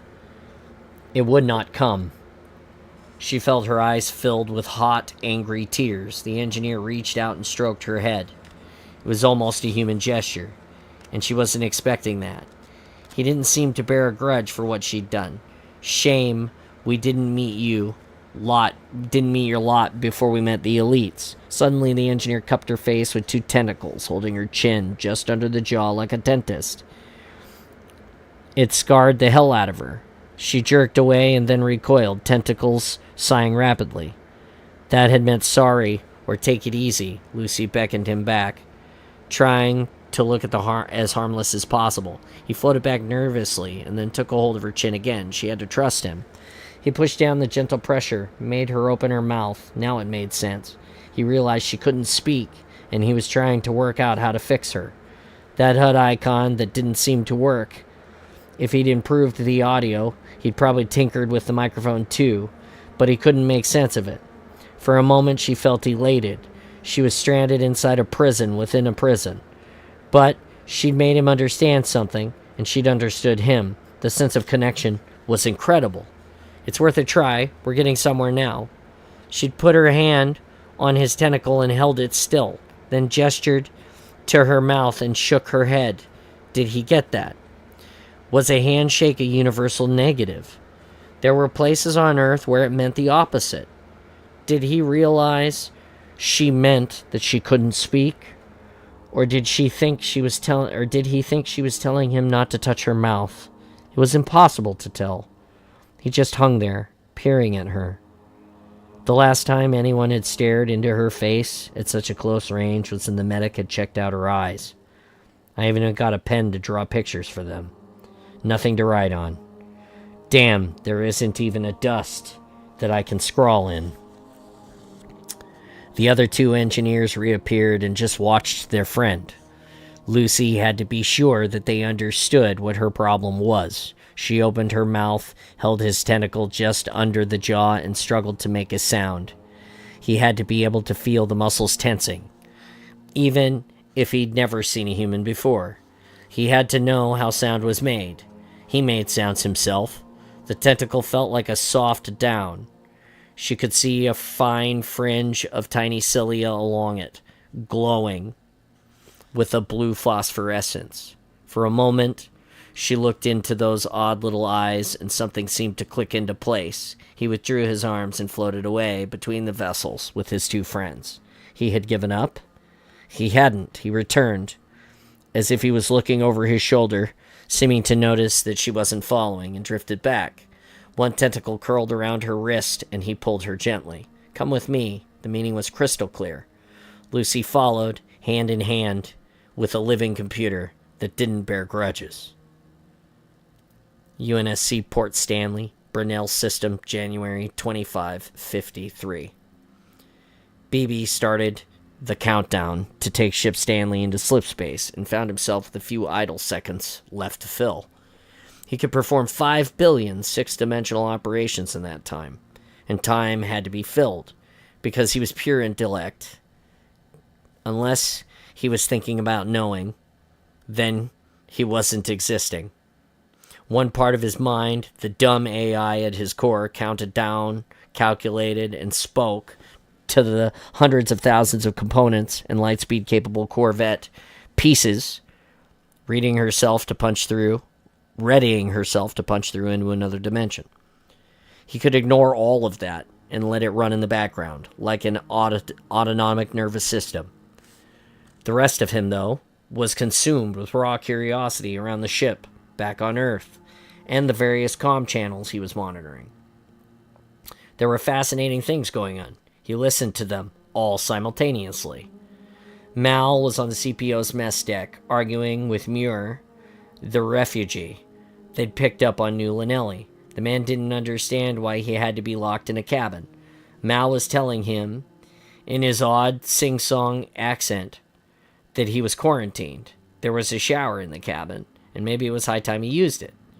Vaz and Devereaux were on the bridge with Phillips, trying to explain what it felt like to enter the planet's atmosphere in a drop pod. Naomi was listening to the translated recordings of the Sangheili voice traffic at the navigation console. In the captain's day cabin, Osmond talked to Parangoski on the secure link, swapping sit-reps. Still no sign of Halsey yet. Then, and the battle reports and casualty lists were still trickling in months late from remote places with almost non-existent comms. It was a grim picture. Colonel James Ackerson was finally confirmed dead, as well as Commander Miranda Keyes.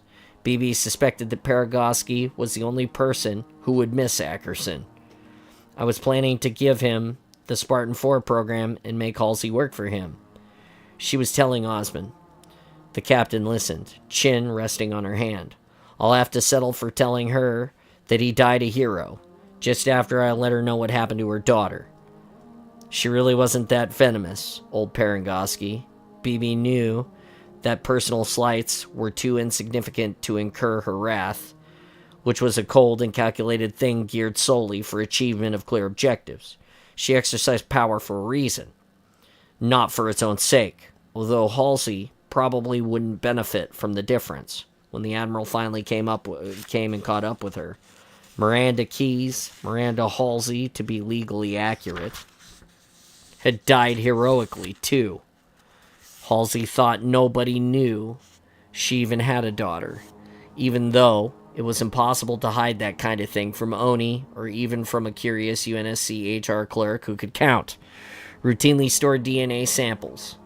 The period when Halsey was known to be having a fling with Jacob Keyes?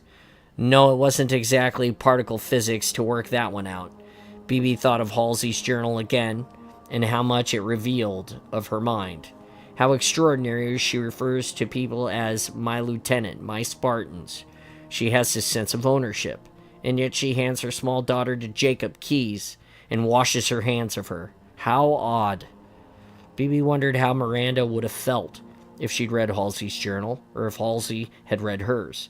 He realized he was getting a little too invested in humans. He didn't want to end up like Cortana. It was 3 minutes to the jump now. He checked on Captain Hogarth back on Bravo 6 on Earth via another fragment of himself that he'd left in the Oni systems. Chip off the old block, ha. Not quite a child, though. Just a little bit of me. Is that how Halsey sees her daughter? Hogarth was still jockeying for Parangoski's job, rifling through her virtual filing cabinets for dirt on her via his own AI, Harriet. Impertinent oaf. He really thinks Harriet can get past me? Well, she will, but only when I choose to let her. Maybe I'll play dumb and feed her some bogus information. That'll ruin Hogarth's day. The rising whine of Stanley Shaw Fujikara Drive permeated the entire ship. Parangoski was talking to Osmond again. You can RV with Monte Cassino off Venezia to cross-deck Spencer and the evacuee. There's no vessels that are closer. If there's any risk of compromising the mission, though, lose them. Spencer's no risk. Osmond had worked with him for years and years ago.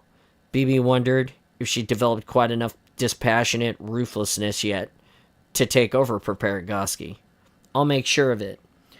Did you have a reason for not disposing of the evacuee? Osmond's voice tightened a little. I didn't want to start a relationship with my squad by killing an unarmed civvy in front of them. Good thinking. Glad to see the team is gelling now, Captain. Good people, ma'am. Osmond out. She took a breath. All hands secure for jump. Do it, BB. Hope you've taken your ginger, Captain, BB said. Chalks away.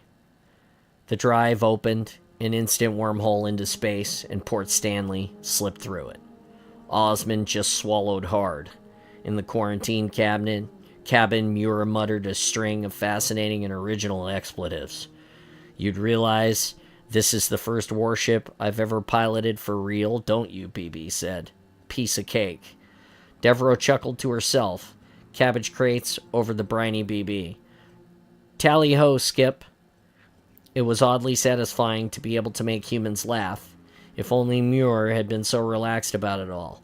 He was hammering on his cabin door now, demanding to be let out. Osmond eased herself from the captain's seat, and her expression hardened into resignation. How long to Reyes, BB? She asked. Best estimate now, 32 hours. Do you want the cargo moved before Spencer arrives? No, let's transfer him via the docking ring. And then you can make sure he doesn't go near the hangar deck. I'm going to visit our passenger. Need a hand, ma'am? Naomi asked. He just needs picturizing, Osmond said. That was the Navy's deceptively harmless word for brawling someone out at skin-peeling volume. Bawling someone out at skin-peeling volume. BB suspected her approach would be quietly the menacing kind. But thank you, Petty Officer. Osmond walked off with a purposeful stride and headed down the ladder through the decks. BB could see Mal standing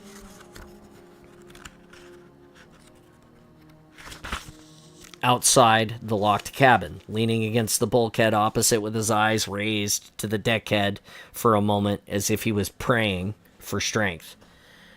Button it, will you? He yelled. The hammering on the other side of the door stopped for a moment. Another ship's going to take you somewhere safe. Then you can do whatever you want, but in the meantime, just wind your neck in. Why lock me up? What the hell is with you people? I'm not the goddamn enemy. Osmond could cover a lot of distance fast, she still had that Spartan turn of speed to match a long stride. She slid down the ladder to the officer's accommodation deck. BB found it interesting that nobody used the elevators and bore down the cabin. Mal stood away from the bulkhead. "It's okay, Staff," Osmond said. "I'll talk to him." BB decided to manifest just as she opened the cabin door. Muir took a step back. He'd had a shave, and he was wearing baggy engineering coveralls, but being rescued hadn't produced a warm sense of gratitude to the Navy. "Am I under arrest?" he demanded. He looked over at Osmond, as if she was searching for a name tag or insignia. "Why am I a prisoner?"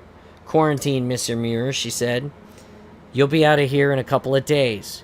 Muir peered past her. He spotted BB. They probably didn't see many AIs on a colony like New Lanelli. "What are you people?" he asked. "If you're Navy, why aren't you wearing badges? What's the square blue thing? And why are you talking to the Covenant?" "The fighting stopped," Osmond said. "Ah, that was a very careful word." She didn't say the war was over. No peace treaty yet. Just trying to get back to normal. "But what did you give them? I saw a ship land the last time, too. Why Lanelli? Why talk to them there?" "Oh dear, time for some airlock diplomacy." BB did a quick pass around the security cameras and put all evidence of Muir being on board and standby erased, just in case. Osmond shot back an answer, cool and unblinking. "We've started exchanging bodies," she said. "They're like us. They want to bring their fallen home." Muir's life expectancy now depended on whether he believed the story. BB was sure Muir couldn't possibly have seen the contents of the crates. He checked the record of the comm signal locations against the contours of the ridge where the exchange had taken place, and there was no direct line of sight. Muir could only have seen the dropship land and the trailer driven away. Muir stared at BB, then at Mal, and then back at Osmond, suspicious and much quieter now. "Screw them and their goddamn fallen. But why lock me up? You know damn well I'm not the infected." "This is a spy ship," Osmond said it with slow deliberation, as if she was getting impatient with his naivety. She stepped back across the combing, hand on the edge of the door. "Everything on this vessel is classified. Just breathing here is a breach of the Official Secrets Act. I can drop you back on New Lanelli if you like. You really are all bastards, aren't you? You know how many people died on Lanelli? 1,400,000. Don't you get it? No, Earth was never hit, was it?" "Oh, we lost a few billion on Earth," Osmond said.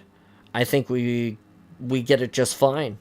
The door shut with a clunk, and BB activated the locks. There was no more hammering. Osmond looked at Mal and shrugged. "He's just an ungrateful dick. Staff, not a necessary risk. He can't tell anyone anything. And if he could, then I'll do the necessary. I wouldn't expect any of you to do that." That wasn't spelled out. BB studied the look on Mal's face as he watched Osmond vanishing back. Mal had that deepening, distracted frown that said things were crossing his mind that made him uncomfortable.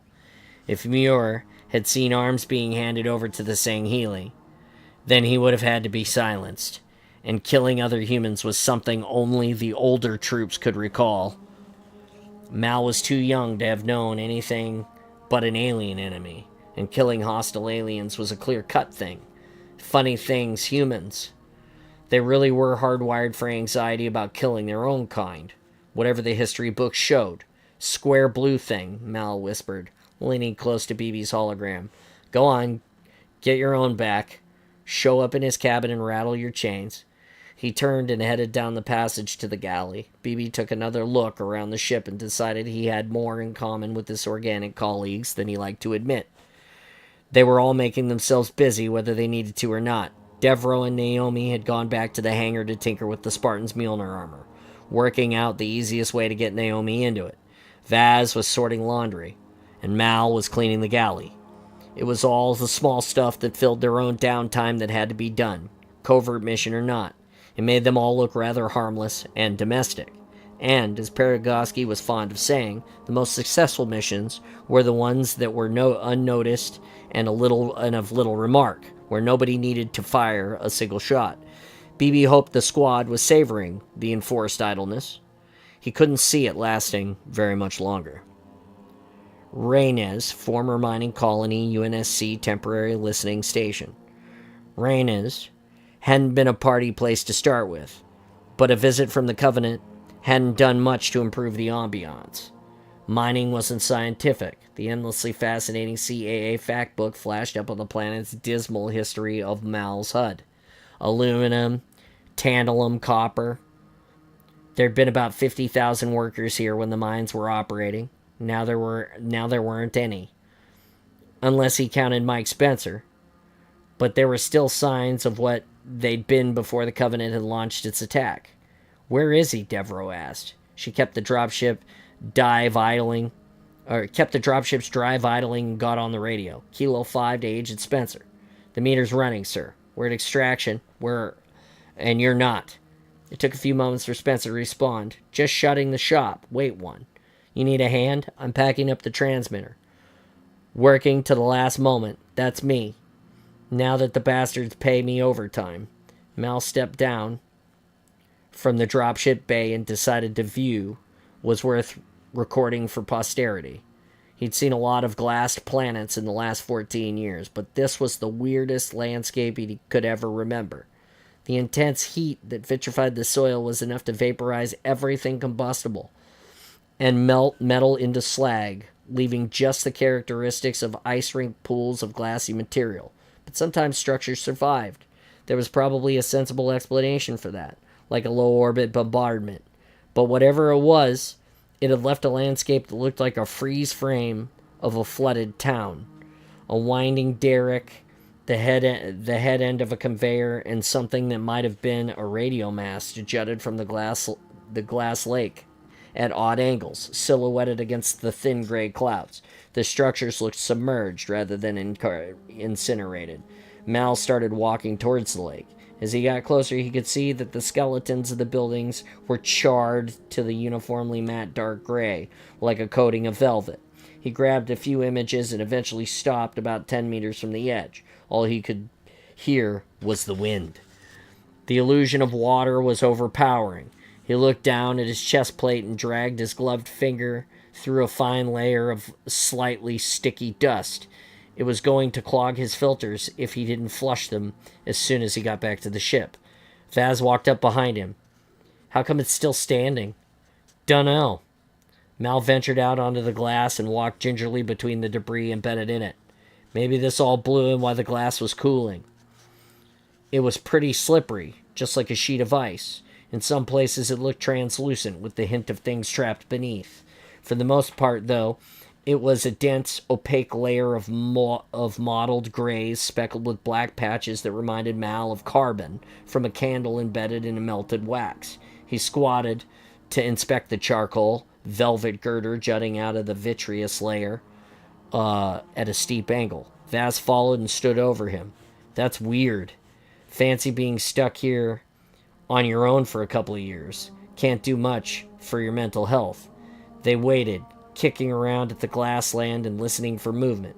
Vaz sighted up on the horizon for a few moments, and then Mal heard crunching sounds like boots and gravel. A scruffy middle-aged man emerged from nowhere, as if he crawled out of a hole. It had to be Spencer, and he looked exactly like he sounded. He was in his 50s, face deeply lined with a good crop of gray stubble, one hand thrust deep into his pocket of a thick mountaineering jacket. He drove a couple of rucksacks by his feet.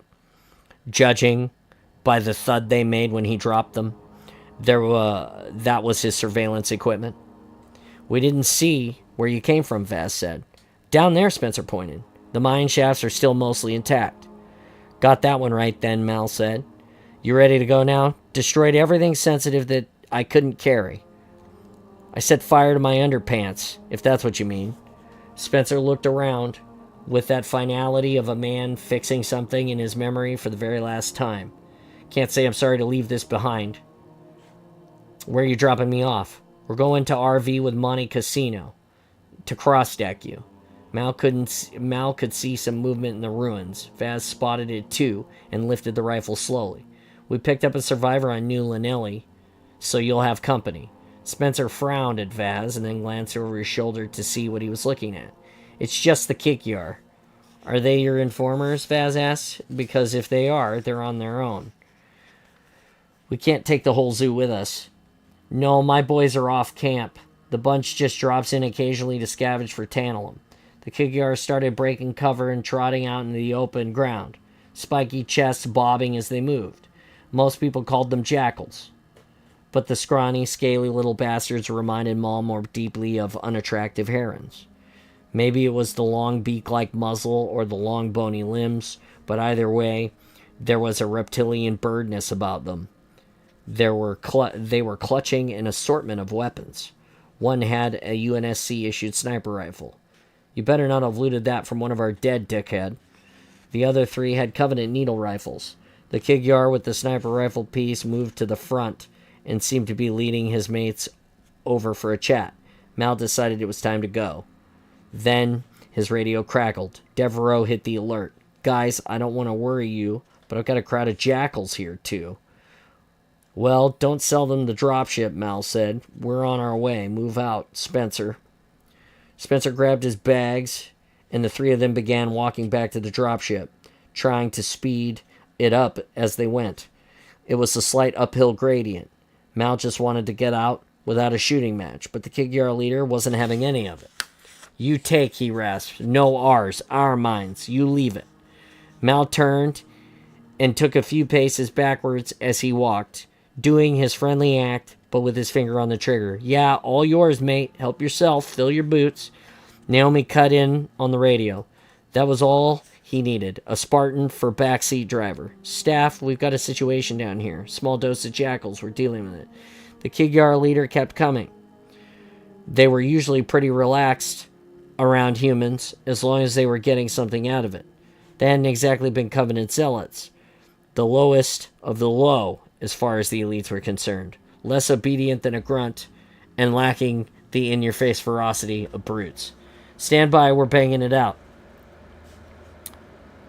They were only 50 meters from the ship. Now Mal could see what was worrying Devereaux. 5 or 6 Kigyar were wandering around the dropship, looking it over, like they were thinking about buying it. Mal almost expected them to start kicking the tires. The hatches were shut, but there was nothing Devereaux could do to drive them off, short of opening the starboard bay door and using a rifle.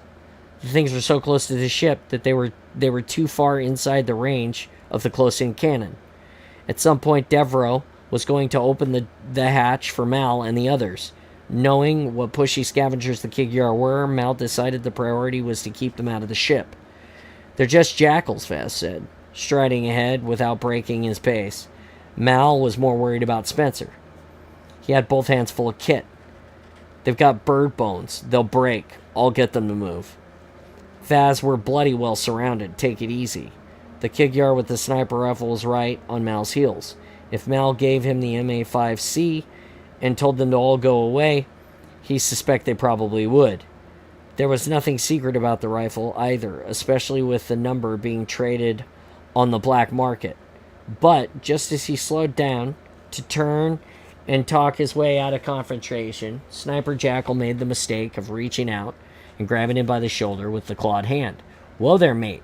Mal jerked away and held his rifle aside so the Kigyar could see his finger on the trigger, fending him off with his free hand. I said we were going, didn't I? Now, take your buddies and saw it off. We don't want any trouble. Sniper Jackal spat out a stream of what Mal assumed were obscenities. Mal, Vaz, and Spencer were now in the standstill, with a ring of Kigyar between them and the dropship. Life was normally straightforward for an ODST. Mal encountered an enemy and blew its brains out. No ifs, ands, or chats about the weather. If he slotted any of these, though, the news would be around in the sector in 10 seconds, flat. And he was pretty sure that the one thing Osmond wanted for the Port Stanley's presence to become common knowledge. Come on, guys, Spencer said, doing an arms spread gesture at the Kikyar. What's your problem? You know me. We've done business. Vaz was now standing at the dropship hatch, or at least he would have been if there hadn't been a couple of Kigyar in his way. Mal saw him look around, sizzling the odds up before he grabbed one of them by the collar and shoved the muzzle of the rifle under its chin. Sometimes they respond to a bit of alpha male aggression. You're in my way, Vaz said. Move it. The only small ship. You only have a small ship, said Sniper Jackal from behind Mal. They couldn't detect the Corvette in orbit, of course. You got a big mouth for a human with no backup. We take it and drop you somewhere else, yes? Things were now pear-shaped at a rate of seconds. Don't say I didn't try to be reasonable, Mal said. Naomi, you getting this? Now would be a good time, sweetheart. He hoped she had a good fix on his signal. If she hadn't, then BB certainly would. Mal shoved Spencer to the ground, just as a searing bolt of white light sizzled through the thin cloud cover and blew a fountain of soil and rock high in the air about 20 meters to their left. Debris rained on them, rattling off of his armor. Some of the Kigyar threw themselves flat. Sniper Jackal tottered sideways, thrown off balance by the blast, and Mal put 2 shots through him. The next thing Mal heard was the whiff, whiff, whiff of needle rifles discharging and something striking off of his helmet. He opened fire in that direction of the sound, and Spencer wasn't on the floor anymore. He was right next to Mal, squeezing off a few rounds with his pistol. All Mal could hear now was automatic fire. His rifle and Vaz's, he hoped, and then suddenly it all stopped, dead in a ringing silence. His pulse hammered in his throat. When he looked around, Vaz was turning a dead Kigyar over with his boot and rummaging through the pouches on the thing's belt. Mal straightened up and got his breath back, then did a quick head count to check that none of the jackals had escaped. Spencer dusted himself down and gave Mal a weary look of disapproval. Better hope one of these vultures isn't related to any of my informers, Spencer said irritably. It took me years to build up that network. Yeah, tough. Join the club. Mal got on the radio. Thanks, Naomi. Captain, I'm afraid we left a bit of a mess. Never mind. Osmond sounded surprisingly relaxed about it. Have you got any Singheili rifles down there? You might want to make it a bit more of a mess so we can blame it on them as well. Stir it up whatever you can, gentlemen. Mal liked the woman with a positive outlook on life. Vaz moved from body to body, collecting weapons. He looked up at Mal and frowned, tapping his helmet. Dent, he said. Needle must have hit you. What are you looking for? You never know, Vaz. Went back to rifling through the Kigyar pouches. These are bound to come in handy someday, if only for fitting someone up with false evidence. Bringing back a couple of bodies, too, said Osmond. We might find a use for those. Kigyar stank to high heaven, and being dead didn't make them any more fragrant. The smell worked its way through the entire dropship on the run back to the Port Stanley.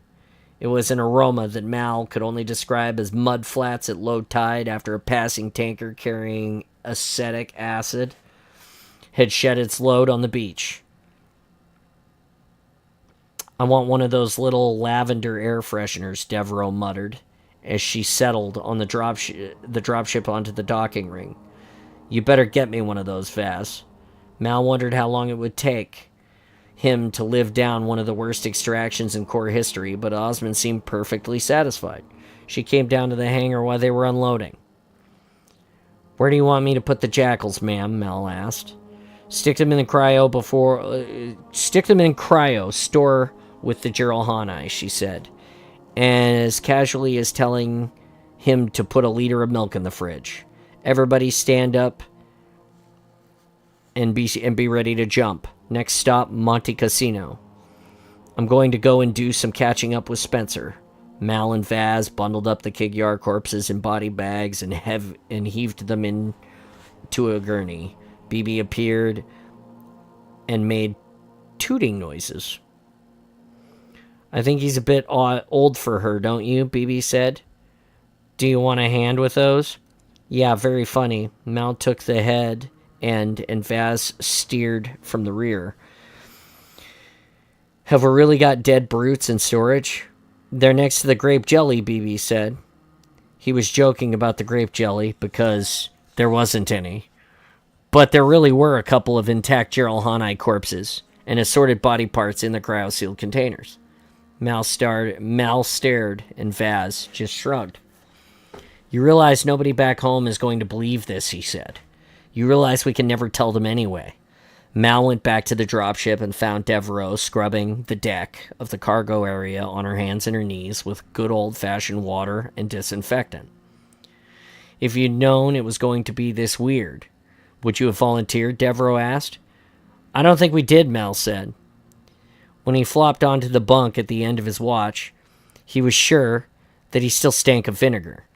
He shoved his fatigues in the laundry and scrubbed himself raw in the shower before finally gargling water up of his nose in the hope that it would flush the remaining molecules out of his nose hairs.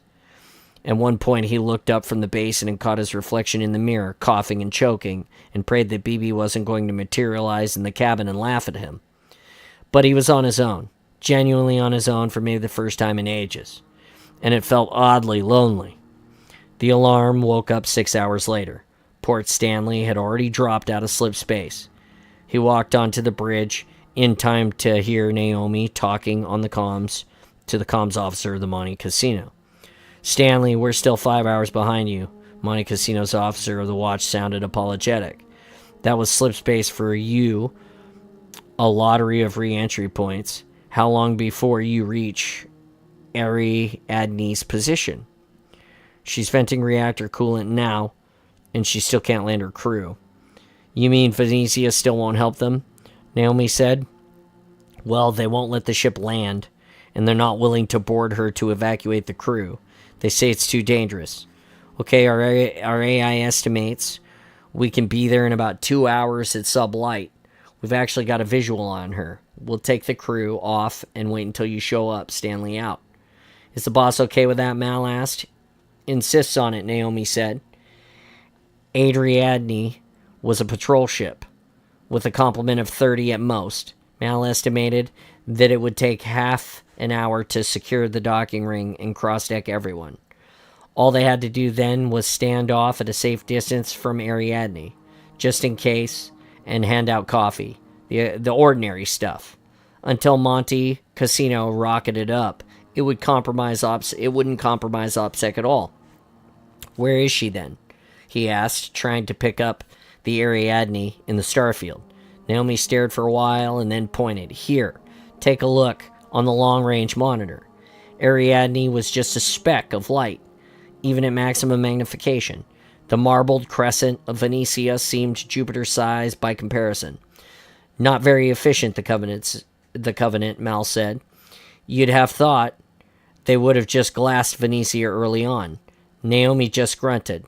Mal was wondering if all the Spartans were that antisocial when the pinprick light that was Ariadne suddenly grew a lot brighter and then vanished.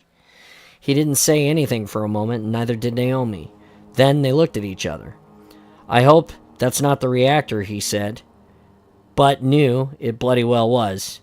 BB, Naomi tapped the console. BB, what happened? What did we just see? Is that what I think it is? BB took a second to respond. I'm afraid I've lost her, he said. The Ariadne is gone. Wow.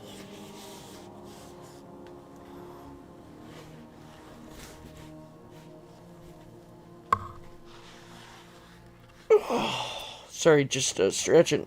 That's 2 hours. And we're at the top of a new chapter. So we're going to quit here so I don't start another one. 1, 2, 3, 4, 5, 6, 7, 8, 9, 10, 11, 12, 13, 14, 15, 16, 17, 18, 19, 20, 21. Yeah, the next chapter is 21 pages. We're not finishing that in 10 or 15 minutes, so... That's Glasslands for today, episode 3 in the bag. Thanks for stopping by and being part of it. If you give me just a minute, Hello there. Reboot our coffee. Hi. Hey, Andy. How are you doing?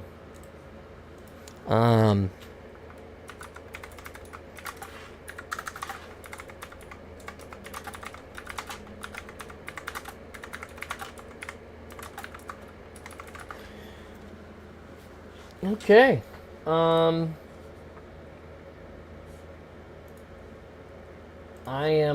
gonna go reboot my coffee, and then we're gonna do what we normally do. But first, I'm gonna read the chat and see what I missed.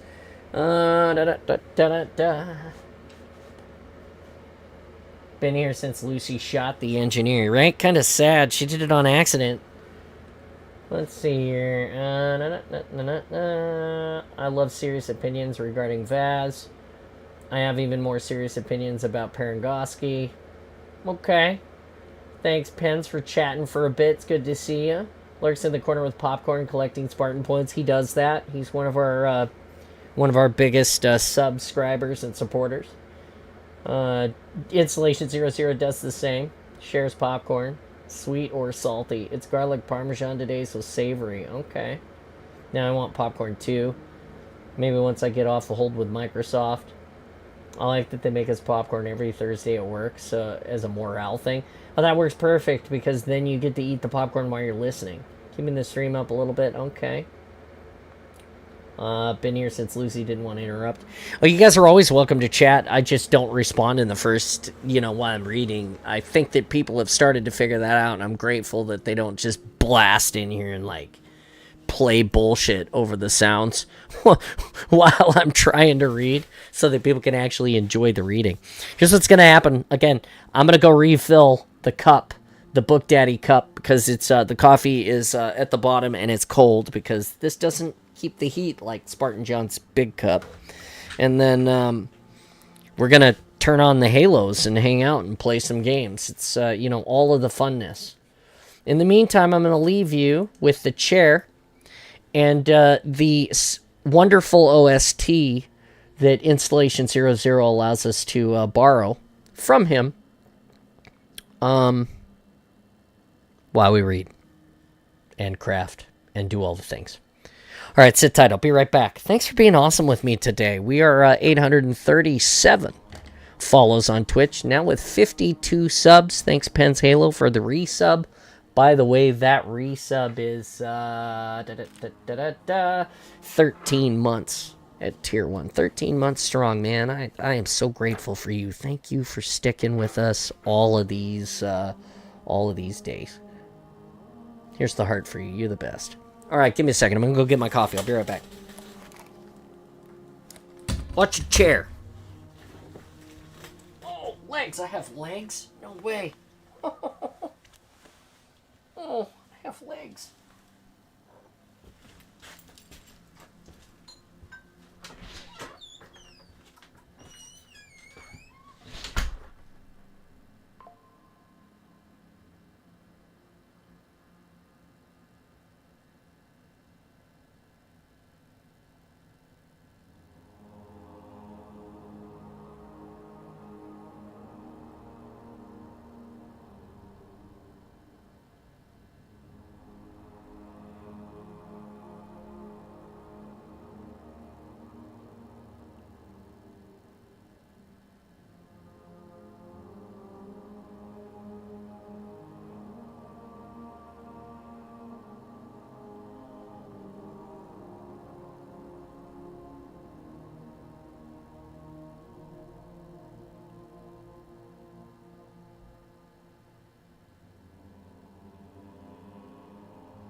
Alright, I'm back. Just give me 1 second here.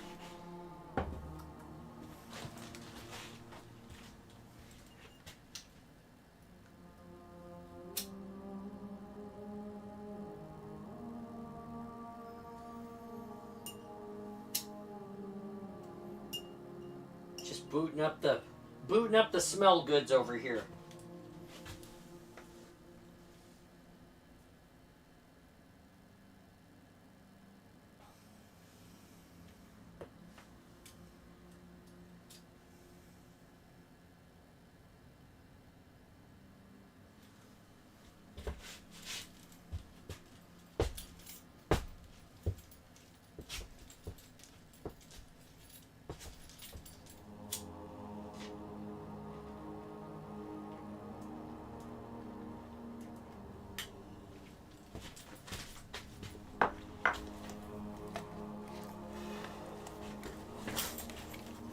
I have returned! Hello! Alright. Into the Discord, into the Discord, into the Discord. Bam! We're in the Discord! Look at that! Alright.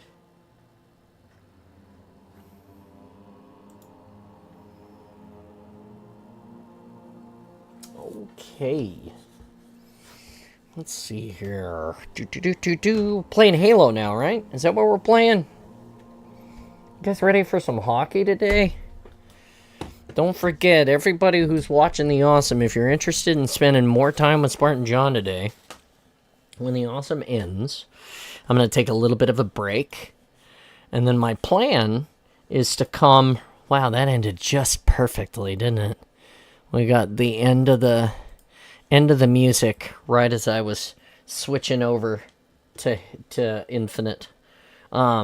Anyway, the what I was saying was that the United States Canada game is going to take place tonight, and I am really excited to watch it.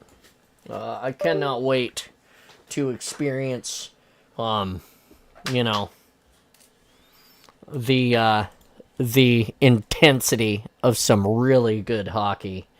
And yeah, Andy's gonna be here with us. We're gonna figure out how to put that. I've got 3 monitors here, so what I'm gonna do is I'm gonna have one of the monitors over here set up, and I'll have my camera on, and I'll have the Discord up, and I'll have my face in the Discord, so that we'll be able to watch the game, and you can also watch my face. Because it's live in the Discord, it's a community event. It takes place tonight. I believe it's 5 Pacific. Check me on that, Andy. A little bit of help, but I mentioned earlier, I believe it's 5 Pacific, and we're gonna be watching it together. It's gonna be pretty good. We're gonna love that.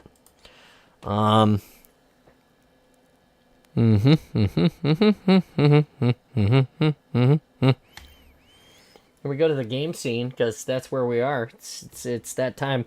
It's that time of the stream where we switch over to tomfoolery and game time. Hope you guys enjoyed the reading today. We didn't see Lord Adam today. I hope you're all right, Lord Adam. Maybe he's just popping on late. That happens. The coffee is good, by the way. And we're just under the just under halfway through this book now. We're on page 163. By the way, out of 456. So, okay, so we got a little bit further. We got another 65 pages or something to be halfway through the book. By the end of the next read, we should be probably halfway through the book then. So far, I enjoyed the book. It's pretty good. So far.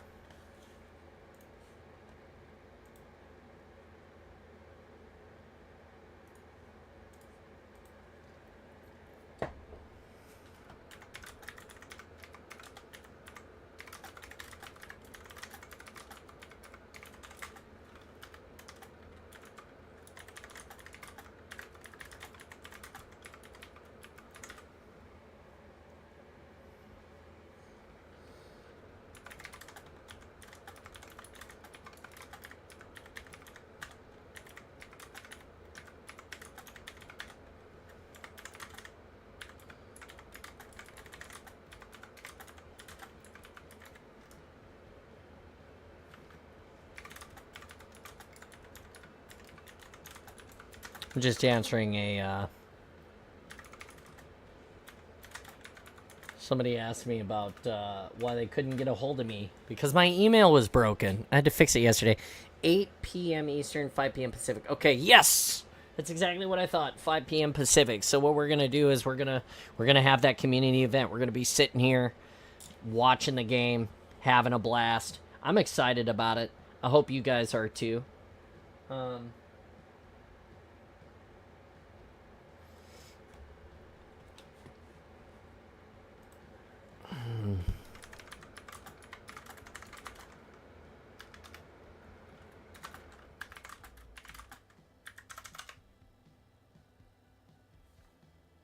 So anyway.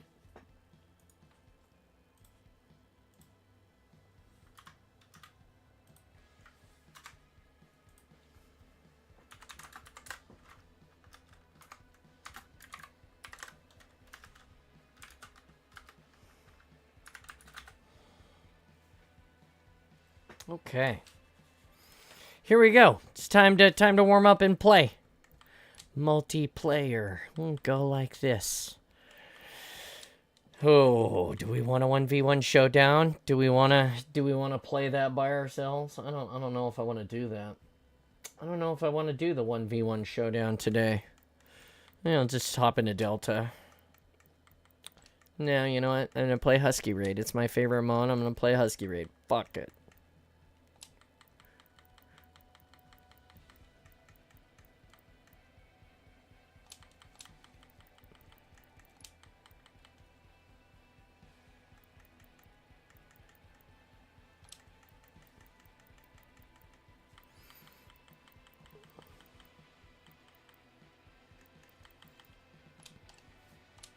Here we go.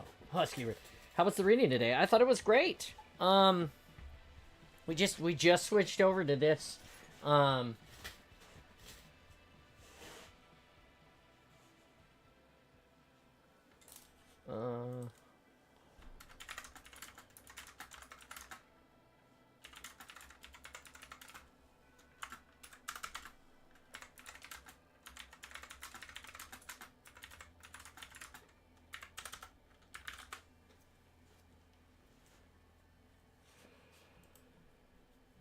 Yeah, like I said, it was good. It was good. The book is moving through pretty fast. There were a couple of cumbersome sentences today that I kind of sort of had a hard time getting through, but I felt for the most part, pretty good about it. Wholly.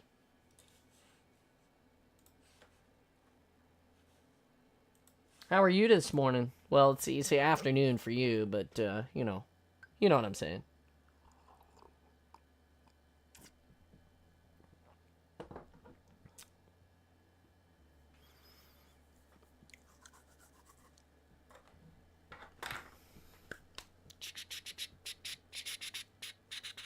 Taking so long to load into a match. Taking so long to load into a match. It's gonna be one of those days.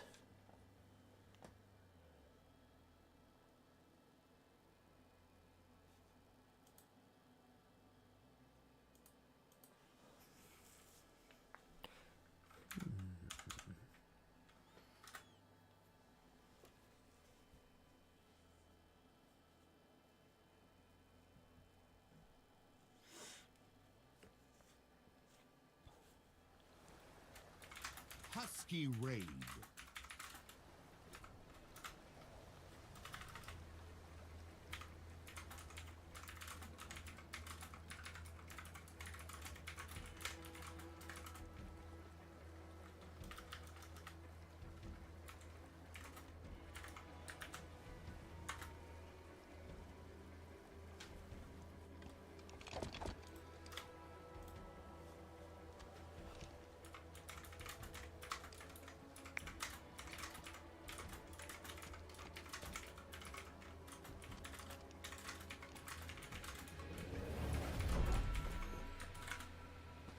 Sandwich time? No way.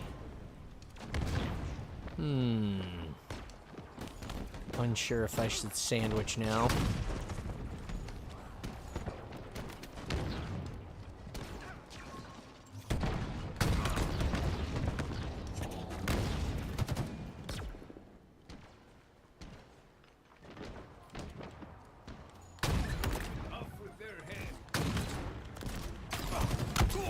fucking no way.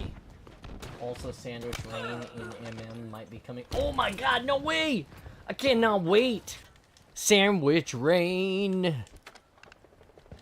Guy was literally looking for my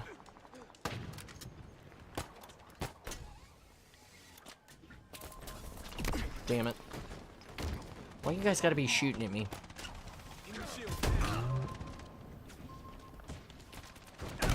Come on here, fucking bastard. I'm trying to get the goddamn sandwich, you don't know. No! Why are you shooting at me? Oh, that was wrong.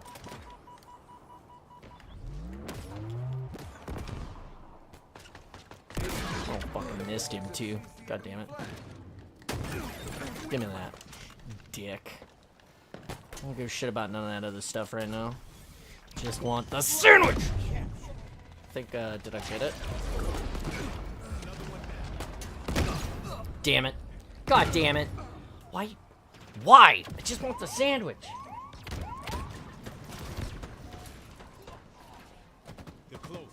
Pissed me off now, so.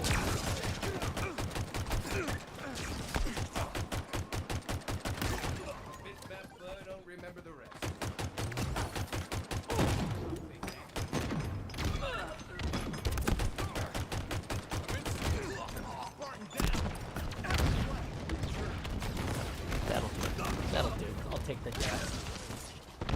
I'll take the death. Oh, hey, Adam, how you doing, buddy?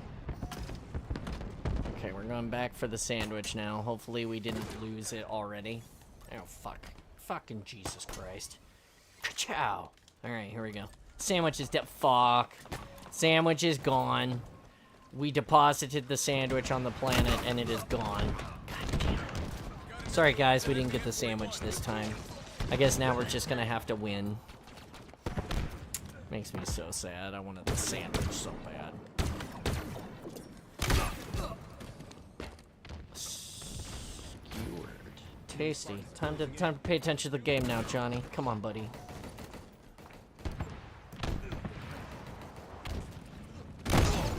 Oh, hammer right side. Hammer right side.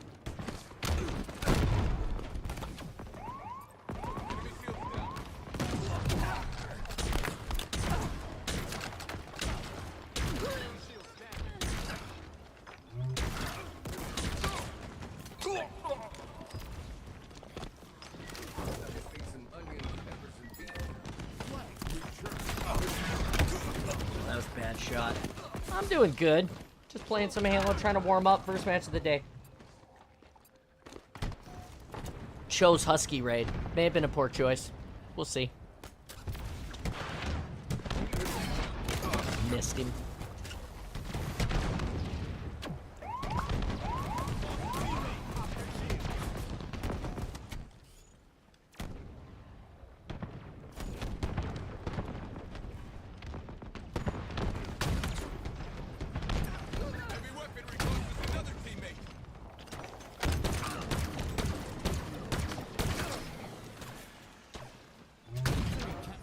Wow.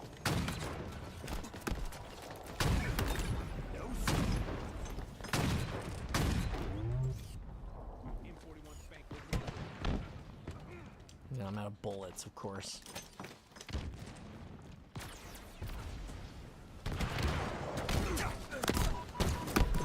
Huh, all here. Playing like a garbage sack.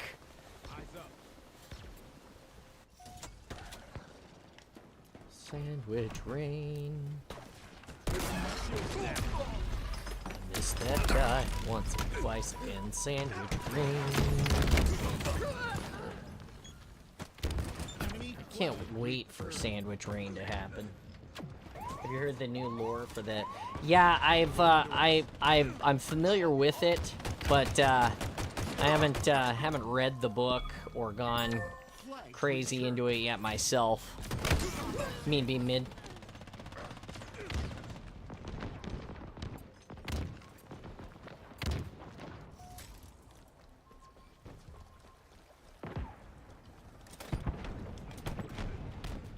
Wall here.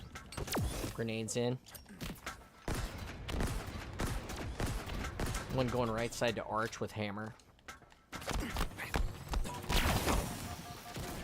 One at cave exit here. One on base. One on base with hammer. Base with hammer is leaving.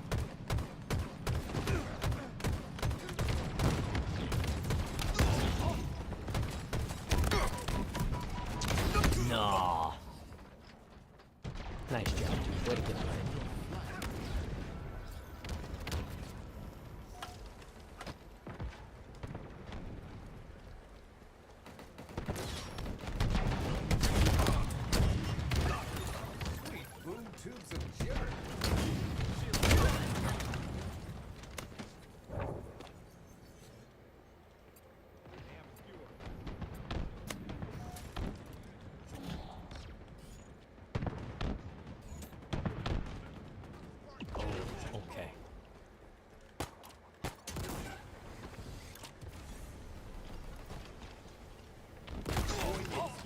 He saw me. I was hoping.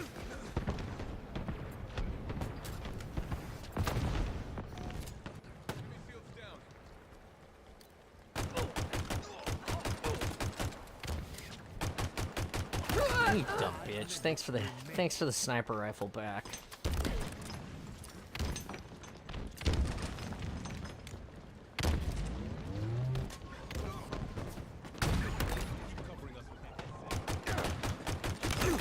Thank you for the reload. That's bullshit. I was in a healing field, bro.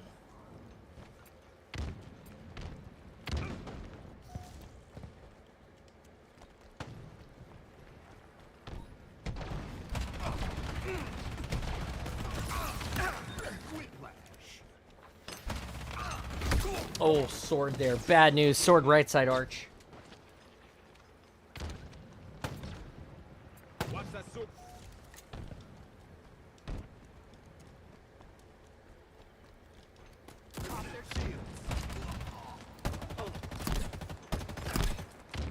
I just fucking hosed my teammate.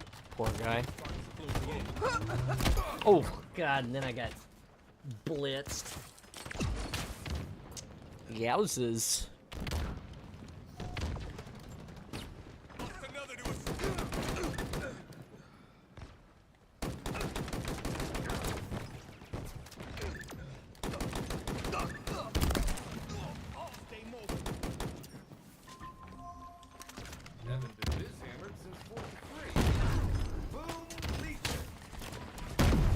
That guy should have died. That guy should have. Both of those guys should have died. What the shit? Alright. Alright.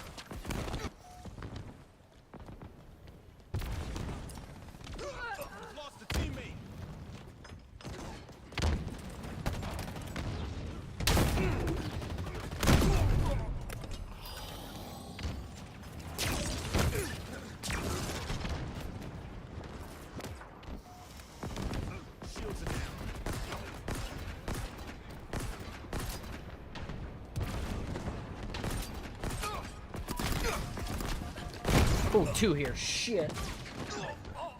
We get hammered. Oh, I'm playing so bad right now.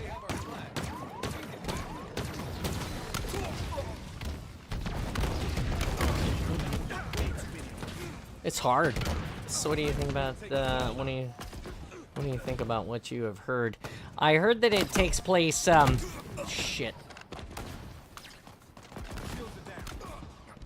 I heard that it takes place on the Infinity, and there's like a secret mission.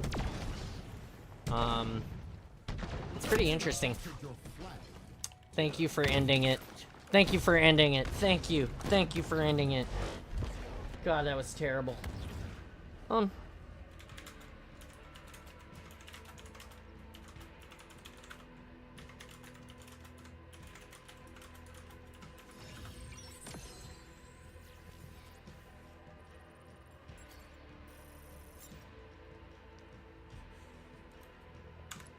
Wow, that was, it was like that. That was not great.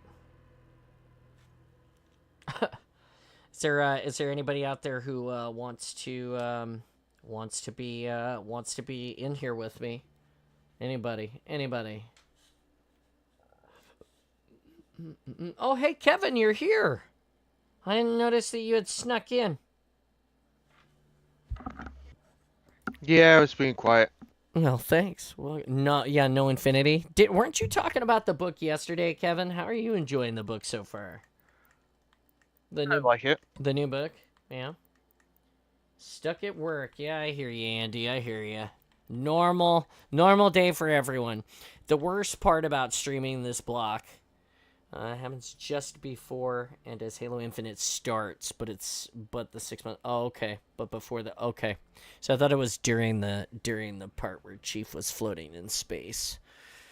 And yeah, that's what I was gonna say. That's the worst part about having this time slot is although I get all of my friends watching and chatting, some of you can't play because you guys are still working. And yeah, that makes me kind of sad. But then again, at the same time, you know,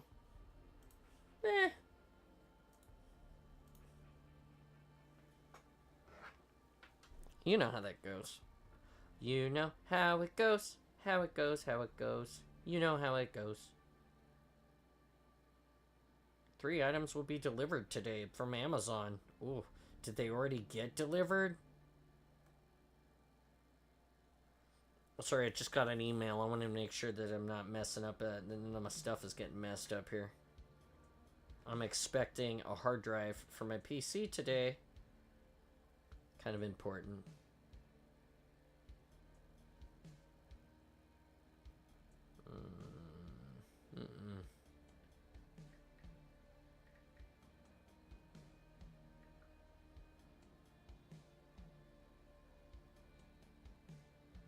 Okay. Still not, the package is still not here. We're still okay.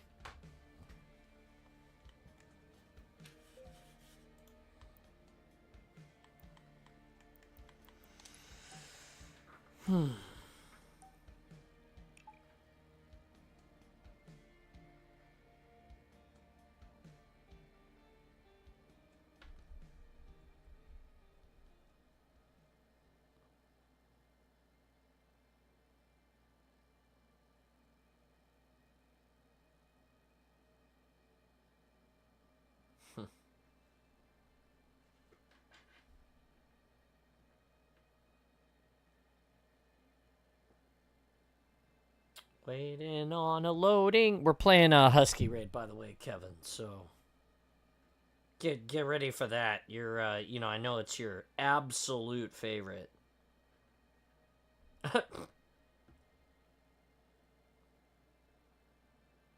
I like it. It's just lately it's been kicking me out. Husky Raid? Yeah.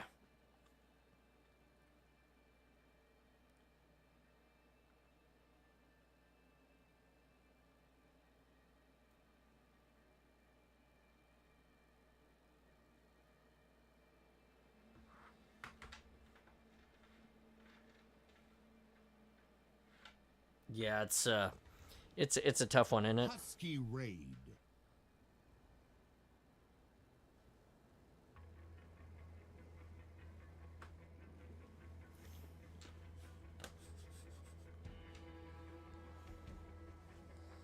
Here it goes.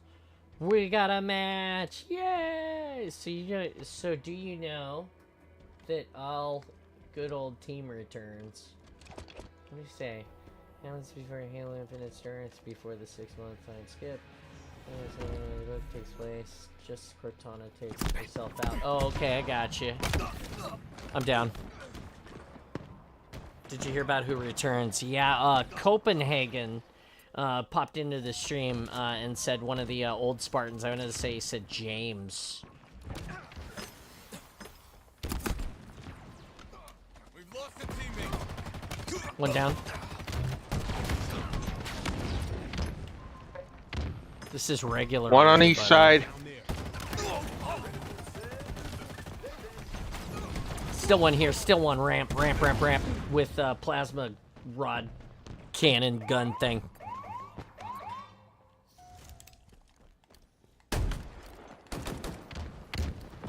I'm on him. You got one pulling, one pushing.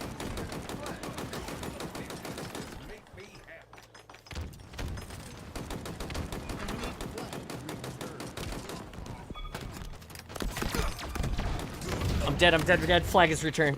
Enemy captured your Oh no, they fucking grappled it. My bad.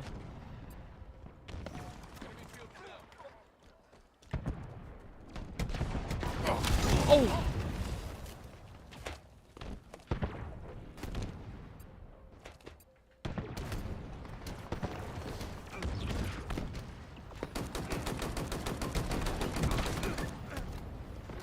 I've lost a teammate.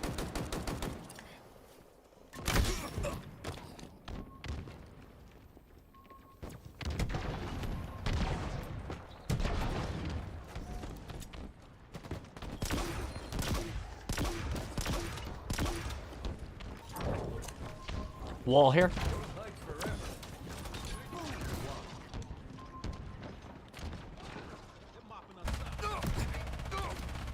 Wow, that was tasty.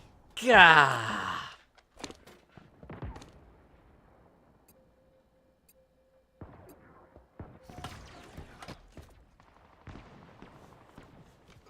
We've lost a teammate.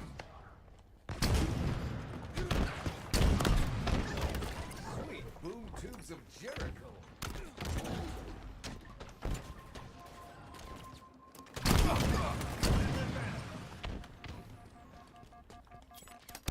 I'm dead. God, nice sniper. Shields are down.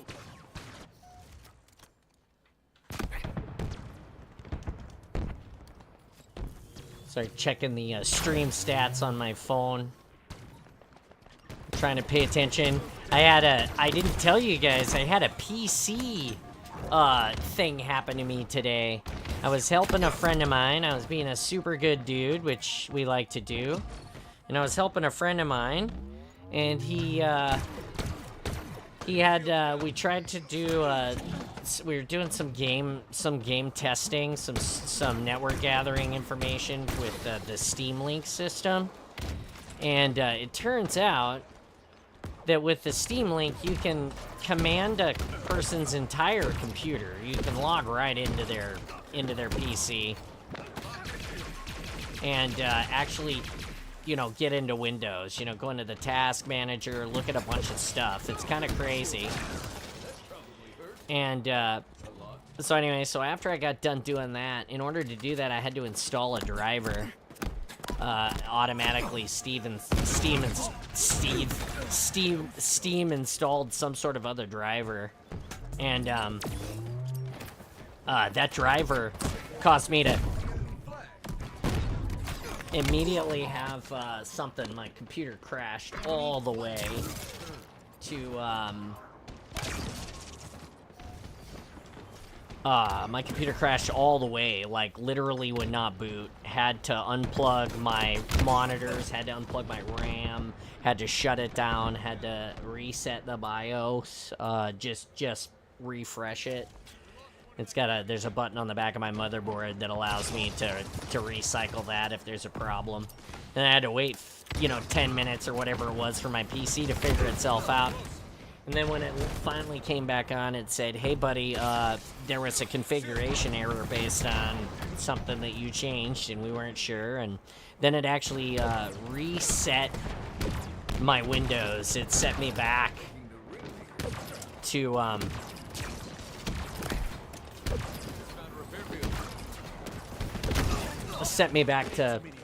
yesterday or whenever the last thing was, so I had to update some shit real quick before I started the stream today. So it's kind of touch and go there. I was worried that it might not even, like, work.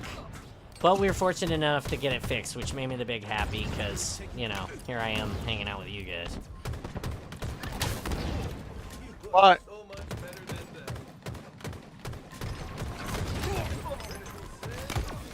One there right side, one there right side.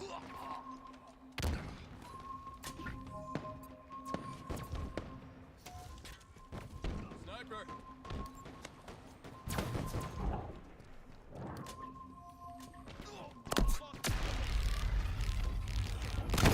Wow, I can't believe he lived, dude. He, like, S'd and the beam was on him the whole time. Really? The bullshit. Tango's closing in. No eyes. Can you give me a sit rep? Because I'm about to go around the outside, but I don't know where they're at.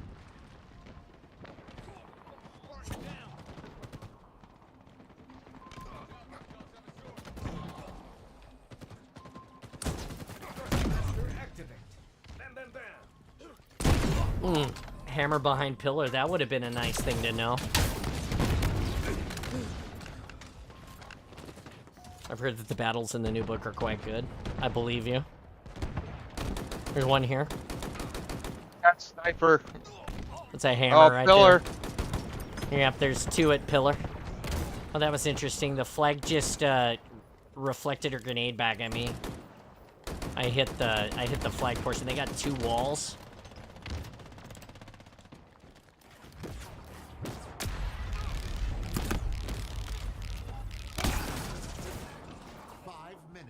I got hosed. That guy did not die.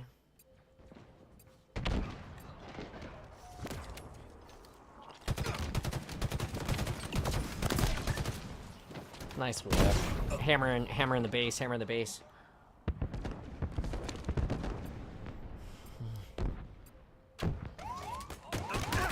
Get out of here.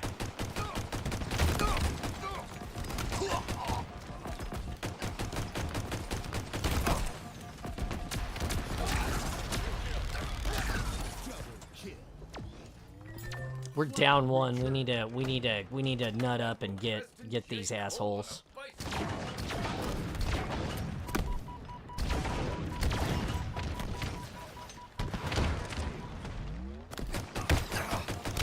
Oof, one here, right side. Where are our teammates? Oh, he's off the. Phil is off the map.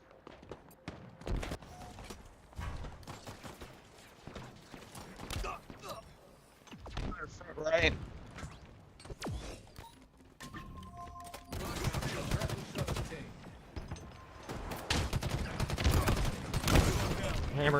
Hammer behind wall. Hammer in base. Hammer on flag. Two on flag now.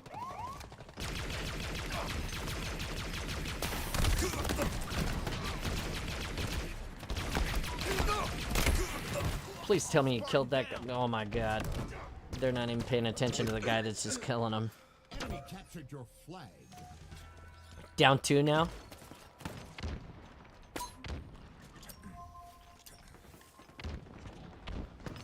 Lost one to that gravity hammer.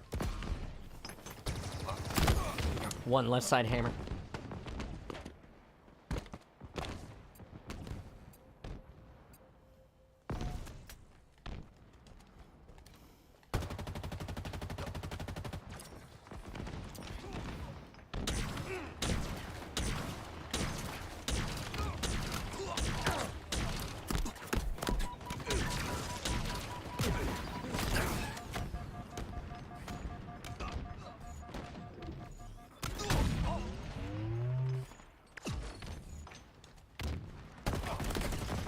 By yourself. Up. No, you're not. Oh fuck! One in the base. In the base. In the base. Thank you. Does not matter.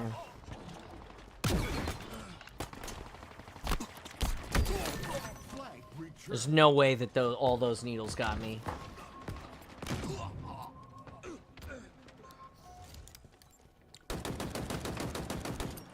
Enemy shields down. One going left side with hammer.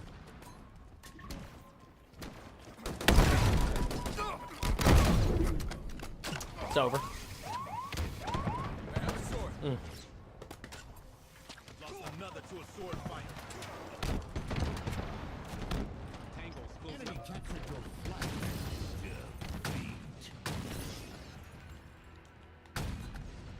Man, those are really too nice. Did I hear what happened to Sydney, Australia in the new book? No, I did not.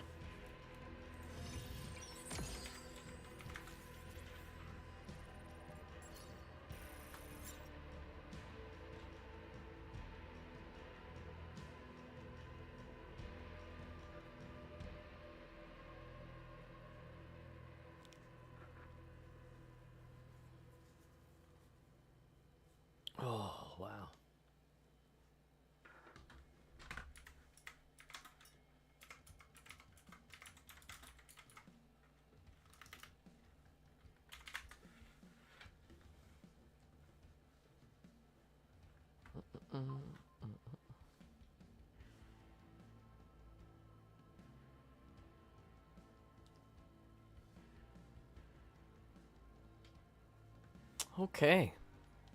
So far the metric is looking, or the the metrics.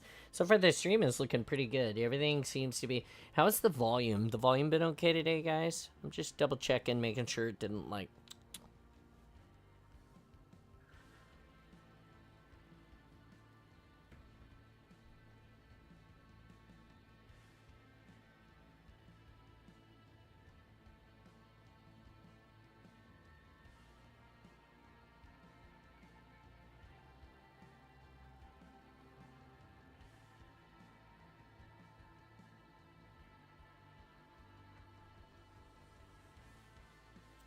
Okay, here we go.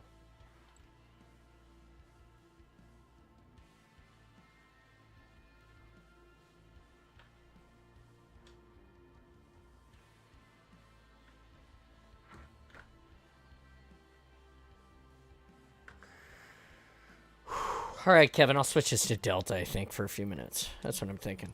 Just breathing, just dealing with things. Looking at all this crap, making sure my PC isn't all broken. It's important. Yeah, that thing this morning was like, I was helping my buddy and it stopped. It quit working, like just at the wrong time. I was like, this is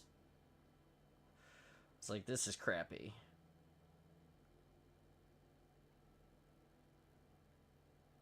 Yeah. Captain, incoming message.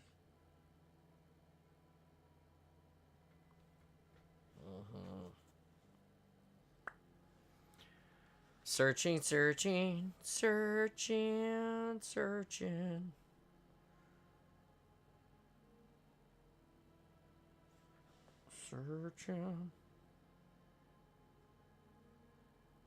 Is today the 20th? It is the 20th. Okay.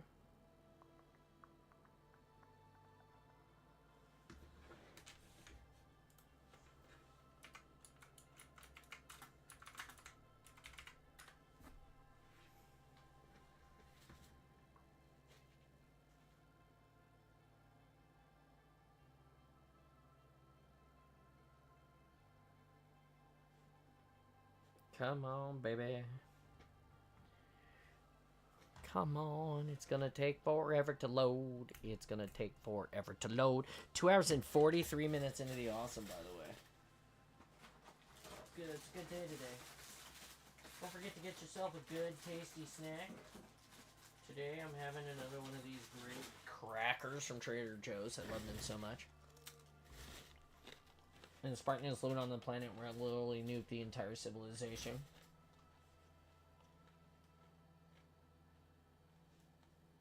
Oh, wow. Holy cow.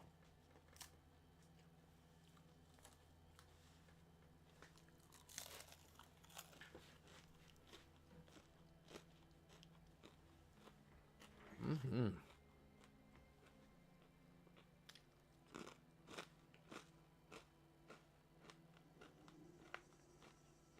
Slayer.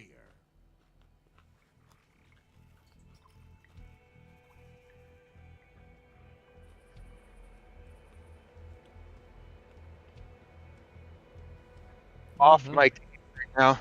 Just kind of slow, tired type of deal. Yeah. Yeah, I don't have much energy right now. Some days I don't. How's your arm feeling?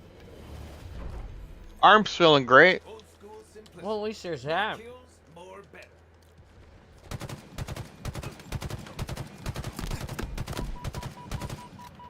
I got invis. Oh, good. You got away then.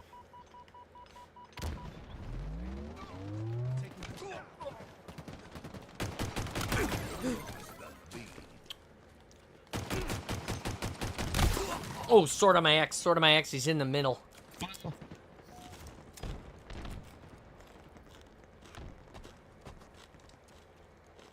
Mm-hmm. Yeah.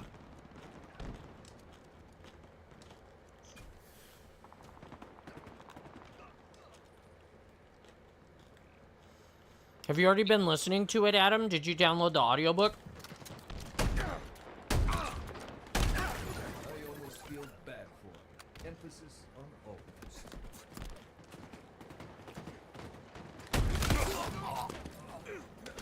The sword's weak.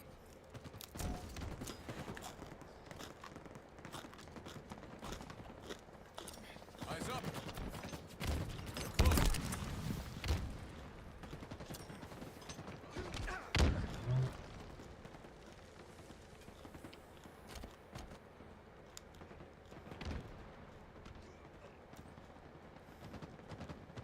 I'm at red.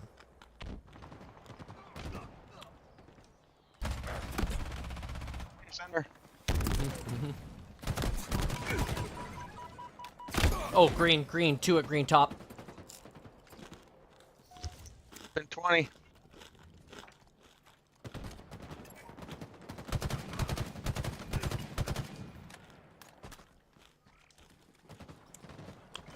OV in 10. There's a guy in the sword camping it. Damn it. Active cam available.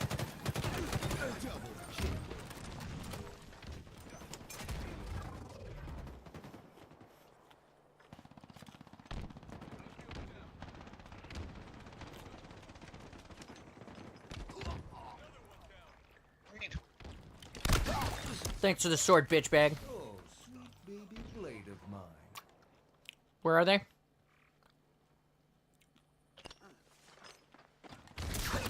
Feels bad, huh, buddy? Purple. Oh, I ran the sword out. I'm dead.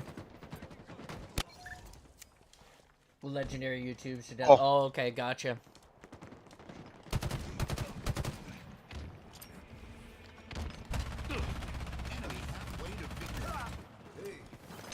Hey, nice shot.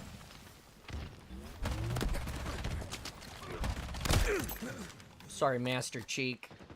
That guy just got cheeked.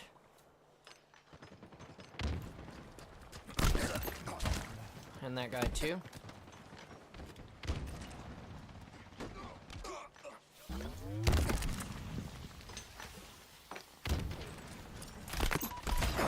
Center, he's with you. There's two in the middle, two there, two there.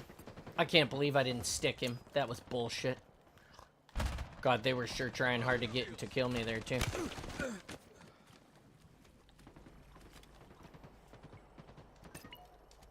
Hold the four for me.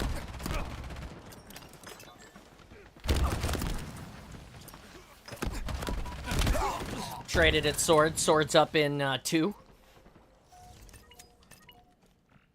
I'm on the way to it now. Ah, there's one in there. He's got sword now. The same guy's in there with the sword again.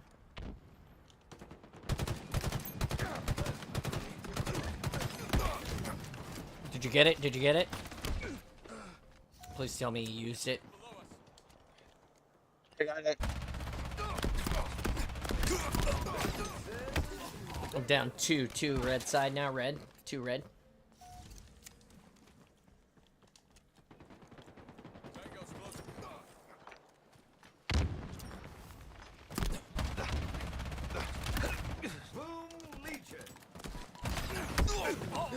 Oh, I wish you would beat him down just a touch sooner.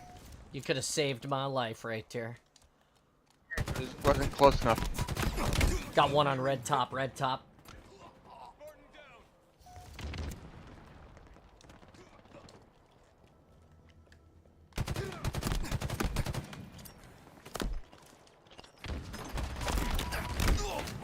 They're on me, 2 on me.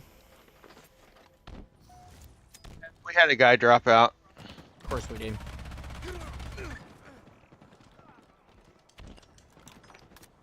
It sucks because we were winning.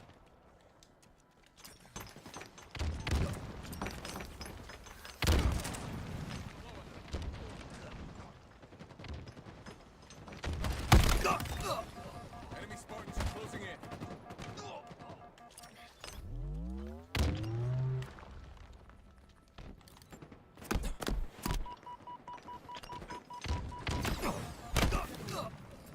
was over here alone. One dude is 24 and 9. Energy sword. That's a guy that was camping the energy sword, I bet you. Take cover.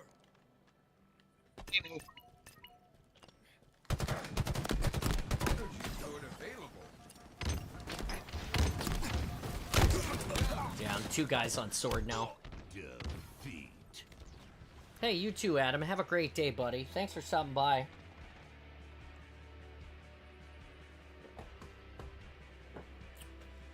Shaz Butt.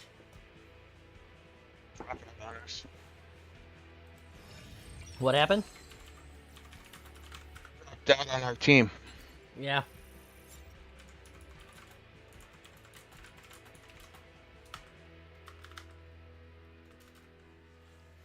Oof.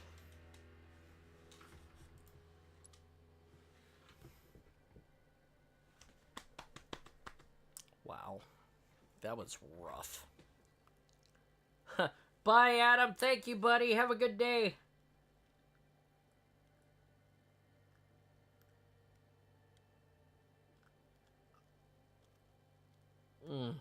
Wow. I'm also a little slow today, if I'm honest. Like, just a little slow on the up kick this morning. And we're now out of vitamins.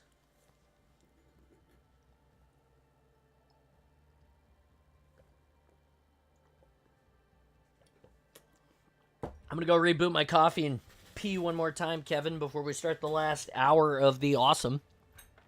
I suggest that if you're looking for a pick me up and a way to make yourself more aggressive for the last hour, you do the same. Everybody else out there, I'll be right back. Watch the chair. We'll try not to be negative next match.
We have returned.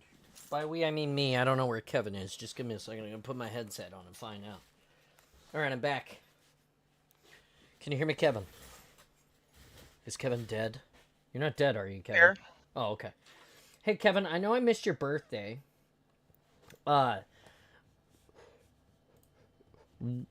We need to get you a new headset so your mic works better. What? You heard me.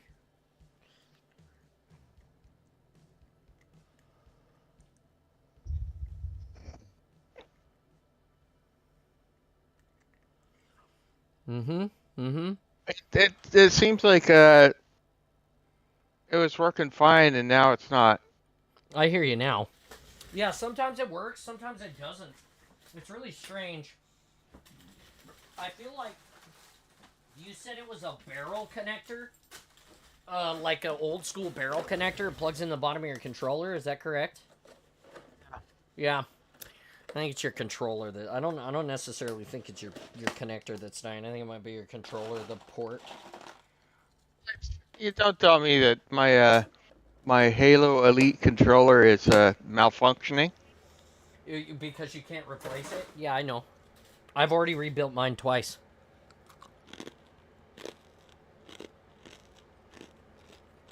Mm-hmm. You know which one I'm playing on, right, Kevin?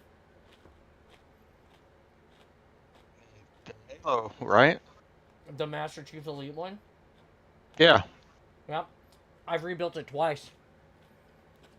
I had to replace the right bumper. Look, I'm going to have to replace it again already.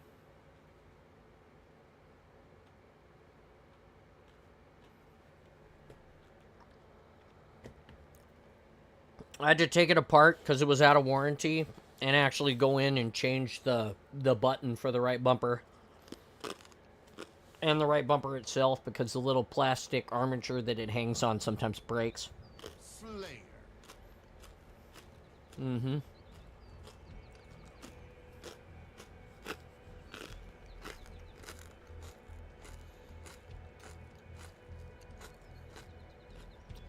Here we go. Here we go. Hmm? Yeah, mine's getting a little worn. Mm-hmm.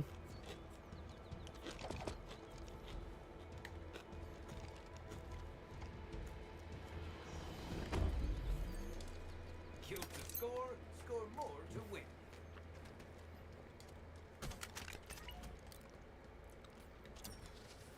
Nade in. Got two going back alley now. The VK-78 just feels so nice. I'm with you, I'm with you, Kevin. Going down the stairs to the right. They've got sniper rifle, no eyes. They're on our teammate. Our teammate's alone. With you. Looking left. I got street over here. One. Going around the back alley. 1, 2 here, 3 here, 3 here. I just backed it out. One down there, there's still one up there. My hands. Well, your hands.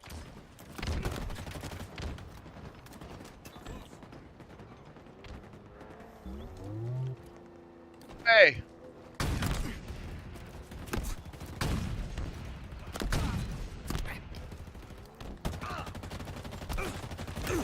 Fuck it. Classy new Mombasa. God damn. Triple kill. Well, slice my heel and call Got me no a eyes, king. no shot. Nice kill. Hey. Hey. Nice shot.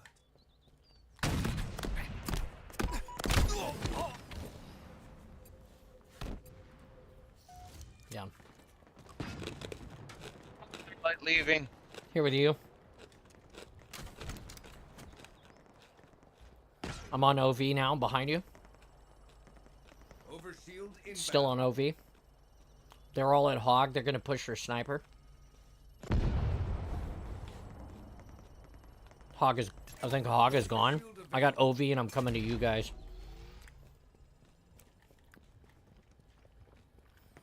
One of them left.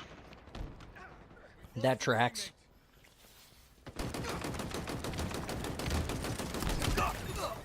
One dead here. No eyes. I got one in sniper. One in sniper here. Yep. That guy's dead. 20 to sniper. No eyes. Right here. Roger.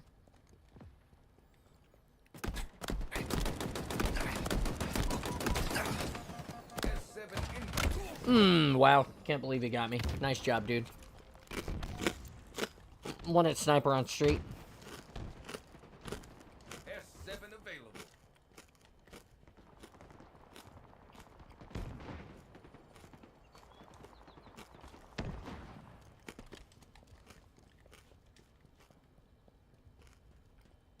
Oh, that guy bailed as soon as he killed me. He bailed on me. Send them straight to heaven with our trusty S7. In between.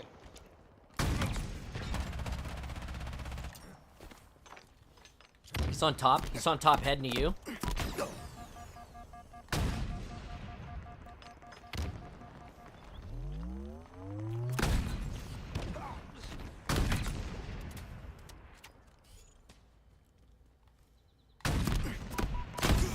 He's in garage. Sniper on my X. Never mind, I'm gonna pick it. SRS 99 S7 anti-materialism rifle obtained. I can't believe that. Thought I had him. Coming down into there. Overshield is inbound. Overshield available. Yep.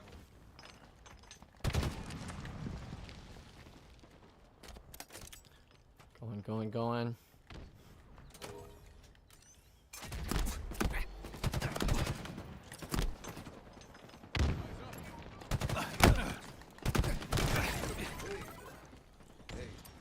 Nice shot. Spartan down. He's up there on that ledge hiding.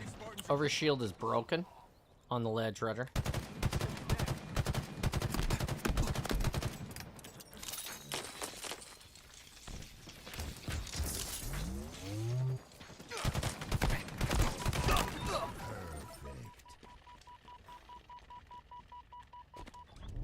Admiral Preston J. Coleman. Boom Legion. That's what you get for being an AFK, bruh. Brusky. There's one more sniper round left in this gun. Oh, on me.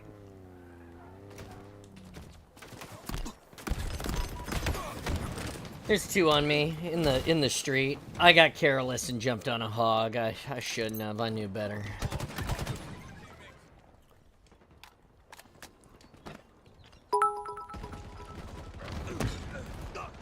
Big love and much affection. Hey, you too, Zero. How you doing, buddy? One down. Still one at street. Still one. You wanna come and play with us? Oh, I didn't even see him. Gah! 2 seconds to sniper. 23 to shield. Nearing victory. I'm heading to sniper. There's one here, garage. Never mind, he's dead. Overshield. Yeah, go ahead for Ovi. I'm going to sniper. Overshield inbound. I'll take that. All right, you can have it.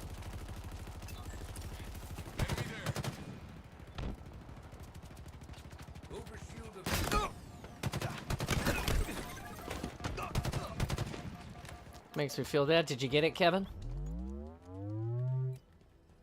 Did you get the overshield or no? Keep your head Oh down. yeah. Okay.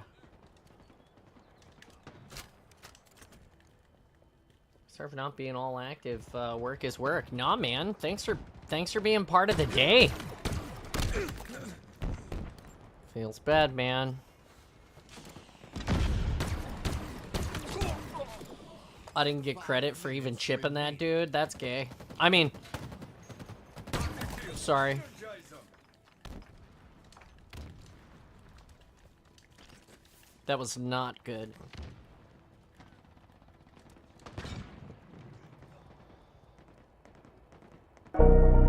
Oh, hey. What's up, buddy? Hey, how you doing? You alright? Not bad. I'm doing great. It's nice Good. to see you dropping in. Everyone, Installation 00 live in the chat and on the Discord. Sup? Not much. We're just killing. You want to play with us? I can't play, I'm afraid, but I can definitely hang for a bit and have a chat. Nice. Well, you don't have to play, but that's okay. You're working hard. I'm sure you're probably editing 5 million videos today. Yeah, yeah, Yeah. I'm grinding it all out. Yeah. Read through the book all the way. All that.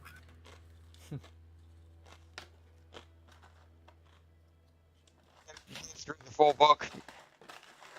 I think he's trying to ask if you've read the full book yet. Yes, yes, I have. Yeah, I was given an early release ahead of time that they gave me it on audiobook, so I blipped that while I was in editing mode, and yeah, I've got a video I'm writing to address some interesting lore points, which I think will be have some interesting ramifications for the lore down the line. Oh, nice. Okay. I'll be interested Assuming to get it goes into the it. direction I want it to go. I'll be interested to get into it. It's going to be a long time, right? Because I'm not there yet. Yeah, there's a lot of books ahead of me yet, but nah. So it's to be fair, it's probably one of the better and one of the more lore-rich books in a good long while. So the storylines actually have. So with a lot of the other books, they're almost like self-contained stories that are just happening elsewhere in the universe. Okay. This one is one of the more recent ones that I've really like. They really tightly kind of hook into recent lore in the games and nod towards possible future lore as well. So, it seems to be a book of substance, which is good. Yeah, Pence Halo says it's one of the most dense Halo novels he's read. That's good. I'll be excited to get to it. We're 3 episodes into Glasslands, and we're one more. I think we're probably one more episode from the middle, so I think we'll be 8 episodes on this book. What's the next book that we're looking for? After Glasslands, I think the Kilo trilogy released pretty much back to back, as I recall. Let me double check. Okay.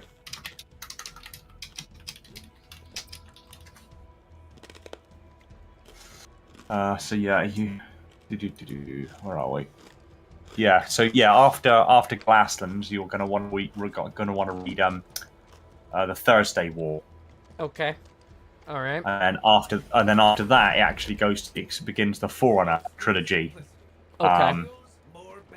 So you'll then go from Thursday War to Primordium. I'll be honest, if you didn't, right. So because a lot of books release in a very short space of time around the release of Halo 4. Mm-hmm. So I would say, because you haven't read Cryptum yet, have you? Correct. Yeah, I have not. So I would say going that way, coming at you guys on the ground. Yep, listen. I would say probably read all 3 Karen Travis books now. Like this, that I think it makes a lot of sense to now actually step away from release order, because otherwise it just becomes a bit muddy. Okay. So I would say read Glasslands, Thursday War, and then Mortal Dictator. That's all 3 of the Karen Travis books. That's the kind of the Kilo 5 trilogy, and then that will kind of like round off the Kilo 5 story quite nicely, and then you can tackle Greg Bear's Forerunner trilogy that launched kind of coinciding with the release of Halo 4, and then you'll read Cryptum, Primordium, and Silentium, and then you can go back to like the normal sequence. Then you can go like Broken Circle, New Blood, Under the Dark, and so on. Got you. Okay. You'll be pinched. I'm dead.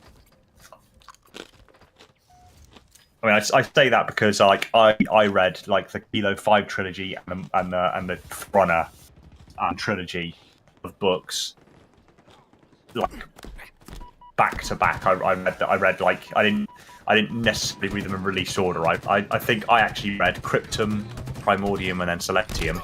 Then I read Glasslands, Thursday War and Mortal Dictator. Oh, thank you. But as you've already started Yeah. Glasslands, it makes sense to kind of finish off.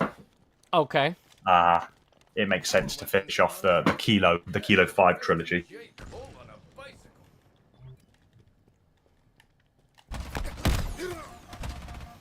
Power weapons available. Damn. Yeah, that tracks. Breaking for the sniper. Wait, one here.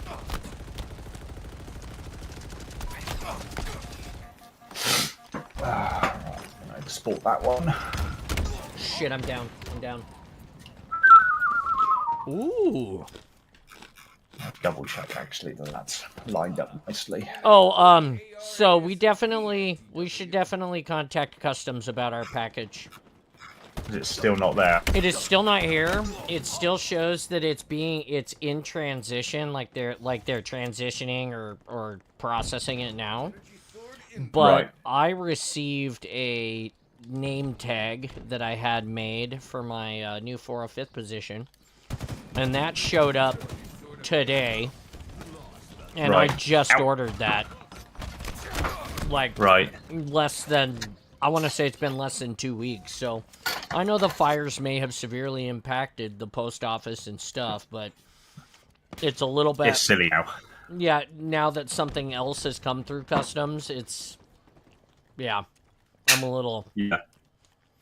Okay. Yeah. But like you've got you have the tracking number. Yeah, I will.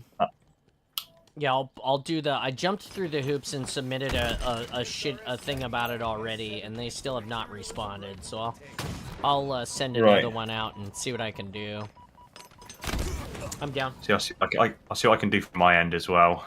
Yeah, it's just silly because it's not showing any movement at all. It showed that it arrived, and then it's just the that's tractor's it, yeah. just stuck.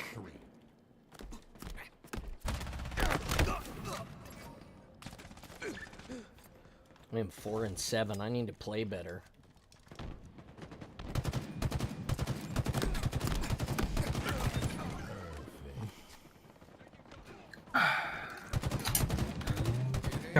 One up here. Honest work.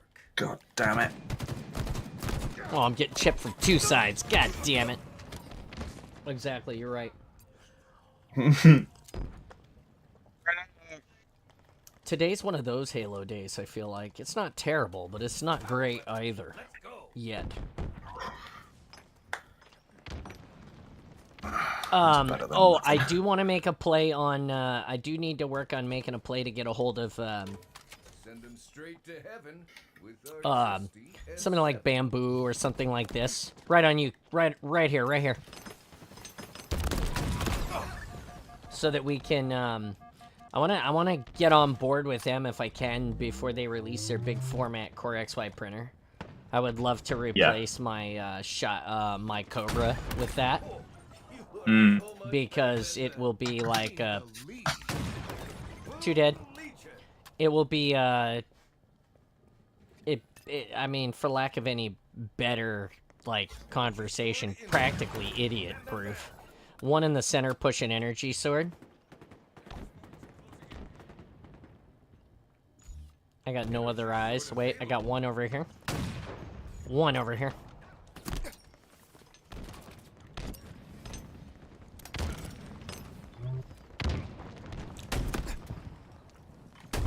Gotcha, bitch. Center runner, Roger. Yeah, so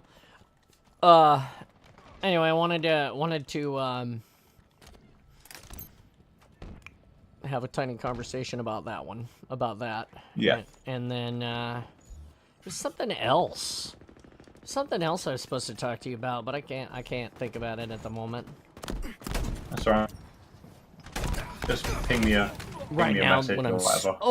Our tournament. Have you made an announcement about our tournament? Yes, I would love to run a couple of fiestas with you, Oakham, after this match. Have you the tournament, the 1v1 tournament? Yeah. I've already posted a couple of things about it across my social media and stuff. Yeah. Okay. It's already being shouted about. Yeah. Okay, I just wanted to make sure it was getting the you know, the Two push, in the center. the banners and things it needs so that we can fill it up. We've only got 4 people right now that are registered. 2 in center, Roger. I got 1 on me right now. Traded with him.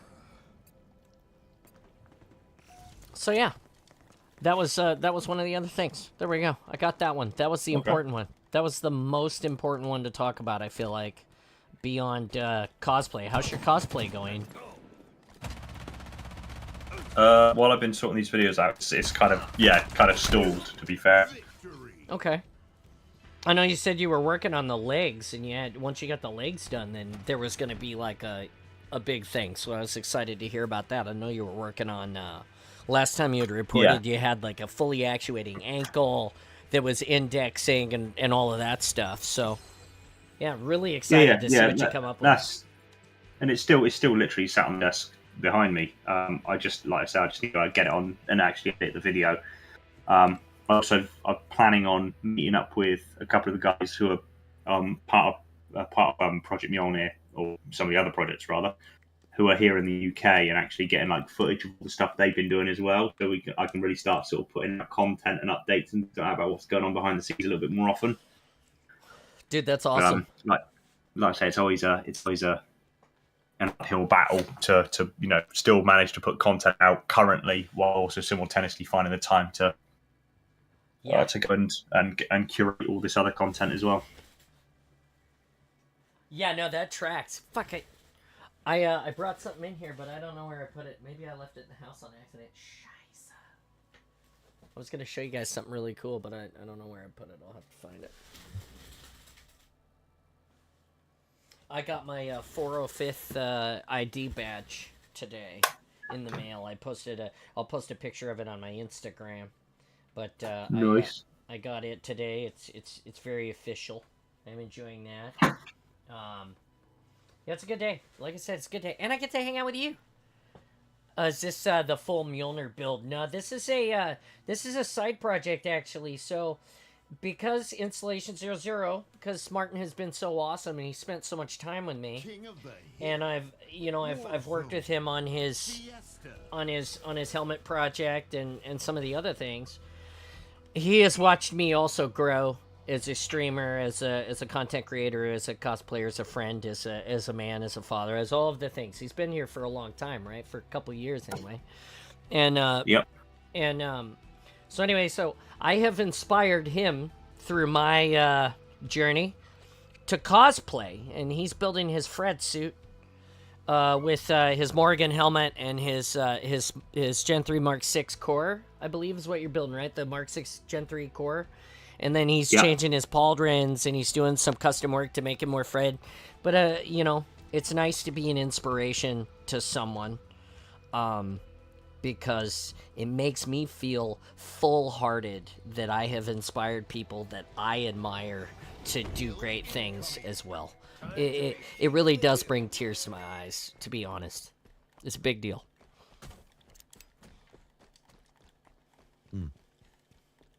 It's nice to be somebody's hero. Indeed. I'm in the basement with the rockets. Sorry, I'm all emotional and shit. I haven't seen any enemies yet. All I have is tears in my eyes again.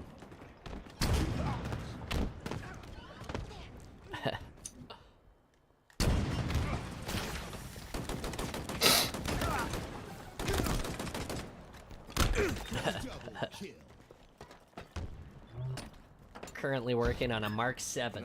Yeah, Mark 7 is Mark 7's good shit. Gotcha. Guy's head was on fire. I thought it was oakum. Damn. Loading screen. Oh no, Kevin's loading. Your team about to Let me restart, maybe. Helps. Oh, we're so cute. What are you talking about? It's like I hope that my kids think that I'm a hero when they grow up. Like, I hope they look back and they're like, God, my dad was cool, or my dad was awesome. It's really hard. Like, don't talk a lot about my past with my kids. So sometimes we'll go to a convention and there'll be like a voice actor there and they'll be like, holy shit, how are you, John? Like, I'll just go see him and they'll be like, I haven't seen you in 15 years. How are you doing? And my kids are just blown away. Like, I cannot believe that you know this person or that you've spent time with this person or that you have their phone number or that whatever. And so, it's interesting. It's an interesting experience to kind of interact like that. And so I hope that my kids look back on it and like, man, my dad he treated everybody the same. He tried to be a good person. He was a normal guy. Did you get in, Kevin? We're going to be an absolute fucking mess when we see each other in Seattle again. It'll be okay. It's okay. So it's good. It's for good purposes. Johnny's got the rockets, and you're not gonna get me. I'm gonna get you. With Nikki's gonna be like nearby with a camera, and she's gonna get it all But like there you go. I hope I'm there to capture the moment on camera. Yeah, right. Yeah, no, that it'll be really cool to have you. Your job is gonna be, if you're there as a camera person on like, wow.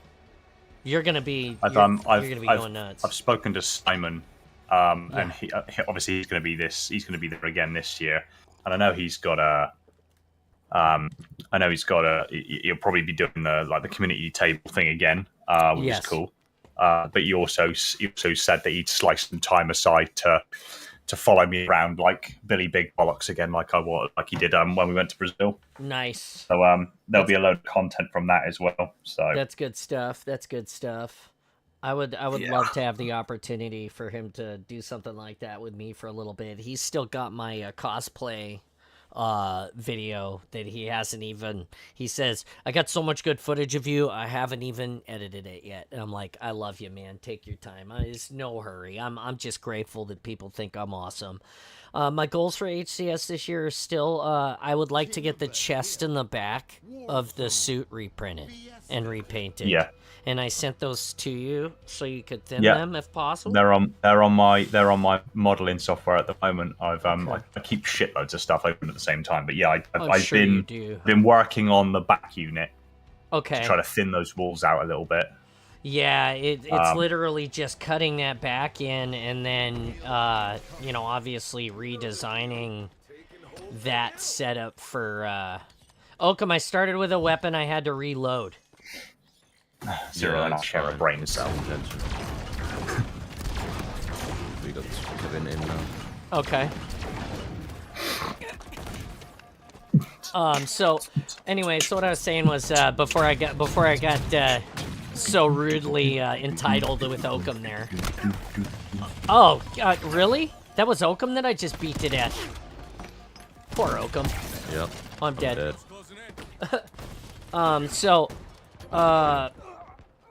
If we want to try to retrofit the cooling unit into that, now's probably the time to figure that out as well. Yes. Something to think about. I don't want to put too much work on you. You are already the busiest brain cell that I know. Well, like I said, I've been buckling down for the past few weeks, and I'm nearly there. Like I connect another week, and I will have literally content scheduled out at least 3 videos a week every week until June. Actually, nearly July, to tell the truth. Wow.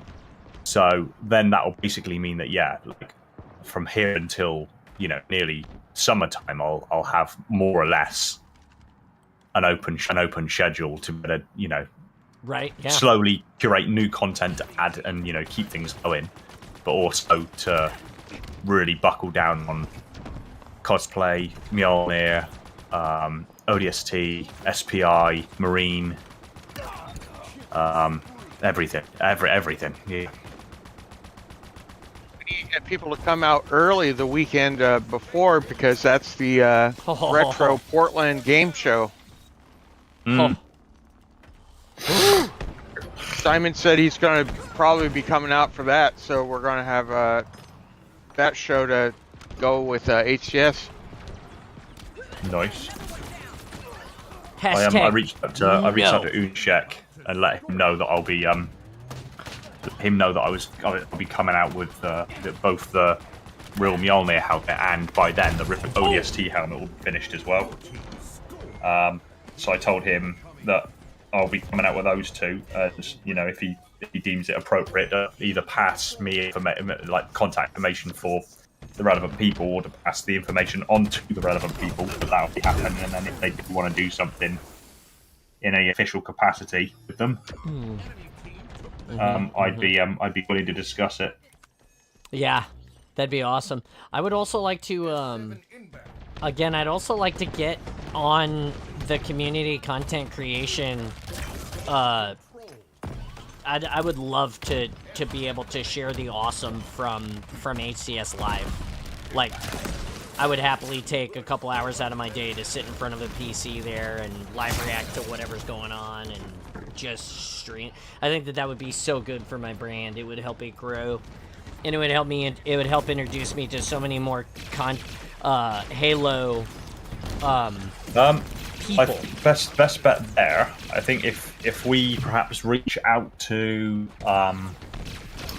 I could probably reach out to Nick and iSpot, because I know they've both streamed from HCS Live, and obviously I know Red Gear has as well, isn't he? Yeah, Red Gear. I was on his stream this year there.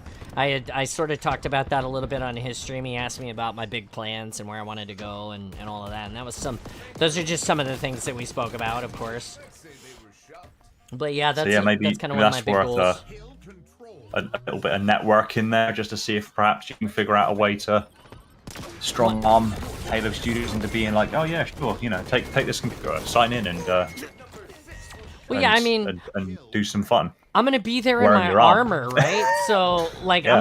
I'm gonna be there as the Legends Chief this year, competing in the competition. I've already told everybody that that's where I'm gonna be. God damn you, Oakham, I love you, man. But I'm already gonna be there as the Legends Chief. The nice thing about the Legends Chief is I can take the top armor off easily by myself, even with the shoulders and everything on it. So, if it gets too much, I can take a tiny little break. I can pop that right off live and just set it next to me or whatever. Or I could leave it on. I could still do you guys could still pay to see me put my helmet on and do the stream with the helmet on. By then it'll have the visor installed, so it'll be less fun for you guys with my facial expressions. But, it's all the same stuff that you would see here in the Awesome, but they're live on the floor for a couple of hours. Again, I think that would be great for them too, because I don't think that they have anybody who content creates that they've invited that wears their armor to the event. So, I don't know. Listen, this is just some goals, and then like I said, make it. I said, oh my God, I got the sandwich. Where the fuck is Oakham? Oakham is gonna die now. Sandwich time, baby. Oh, it's in there. Crap.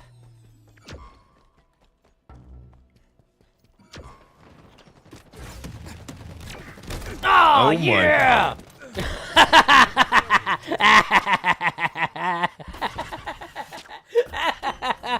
Oh, that was... I'm sorry, Oakham. I slid in and just murked you with a sandwich. That's so good. Anyway, I love this sandwich. This is my favorite weapon. And then that pistol that shot 3 bullets at a time.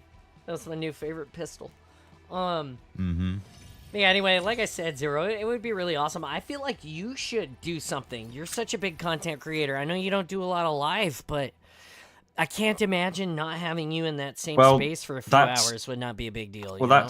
That's like, like I say, if you get on and do like a live stream on Twitch or whatever, I'd be happy to just come over and sit with you and do basically reverse roles for what you did with Red Gear last year. Yeah. Yeah, no, exactly.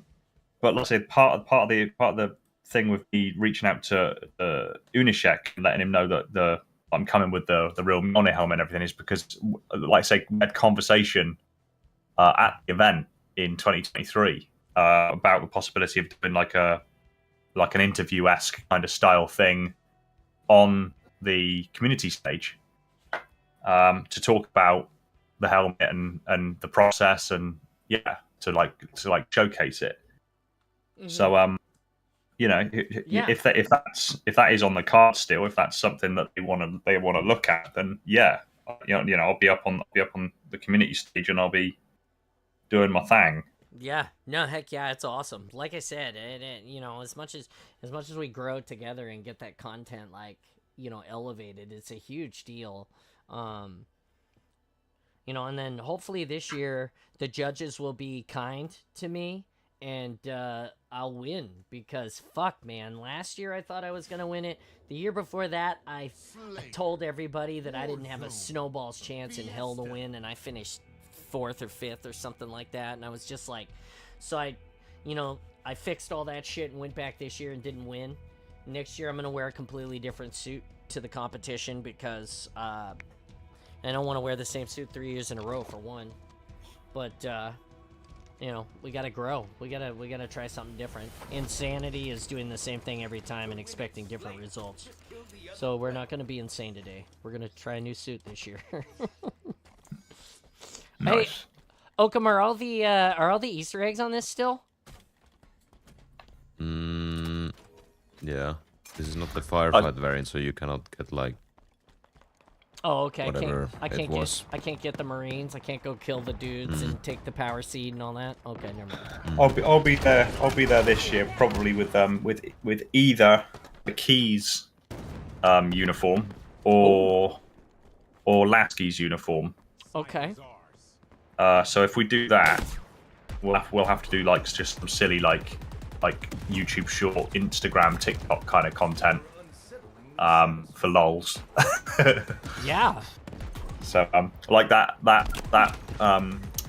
scene from Which one of Guardians us the is Galaxy. Oh yeah, okay. Which one of us is in charge? Because obviously I'll be dressed up as an officer. Right. Okay. It'd be fun if we did that whole Thor and Star Lord thing. You know, everyone knows who's in charge. Right. I was thinking more like that you were gonna be more interested in the oh, feels bad, man. In the I'm getting better with these sniper rifles. Oh, not that time. Oh, feels bad, man. Oh. Yeah, you're welcome. Anyway, I was gonna say, I thought you were gonna talk about the, which one of us is a machine. She said that to me once. You know, that little bit, because they had that conversation in front of the window. Yeah, well, I think as well. I think Kat is planning to, if she can, if everything goes well. I think Kat's planning on coming again, and this time being dressed up as Halsey. So if she's dressed up as if she's dressed up as a younger Halsey and I'm dressed up as a younger Keys, I mean that's just perfect.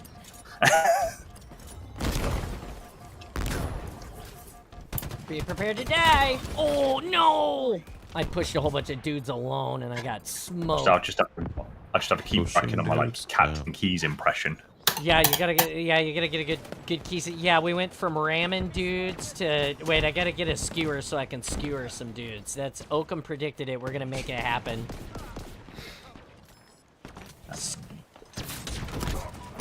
Oh shit! What did he shoot me with? I exploded. It was a shotgun. Agent Colston shot me with a shotgun and I exploded. And then John was having a mild fit in the floor. Oh my god, have some of that. Wait a second. Hold on. What stuff? Oh, I couldn't teabag him. I'm holding a turret. That's bullshit. Is that the tank turret? Yeah, it is. Yeah, Jesus Christ. Yeah, the shell that comes out of that is insane. Scorpion tailed Oakham to death at close range. Yeah. No! Really? This is just only one time you killed me this match, Oakham. Consider yourself lucky, buddy.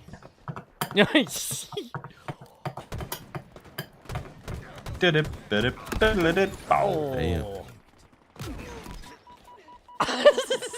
So we're gonna have like a hell of a posse this year, then. Dude, there's gonna be so many of us this year.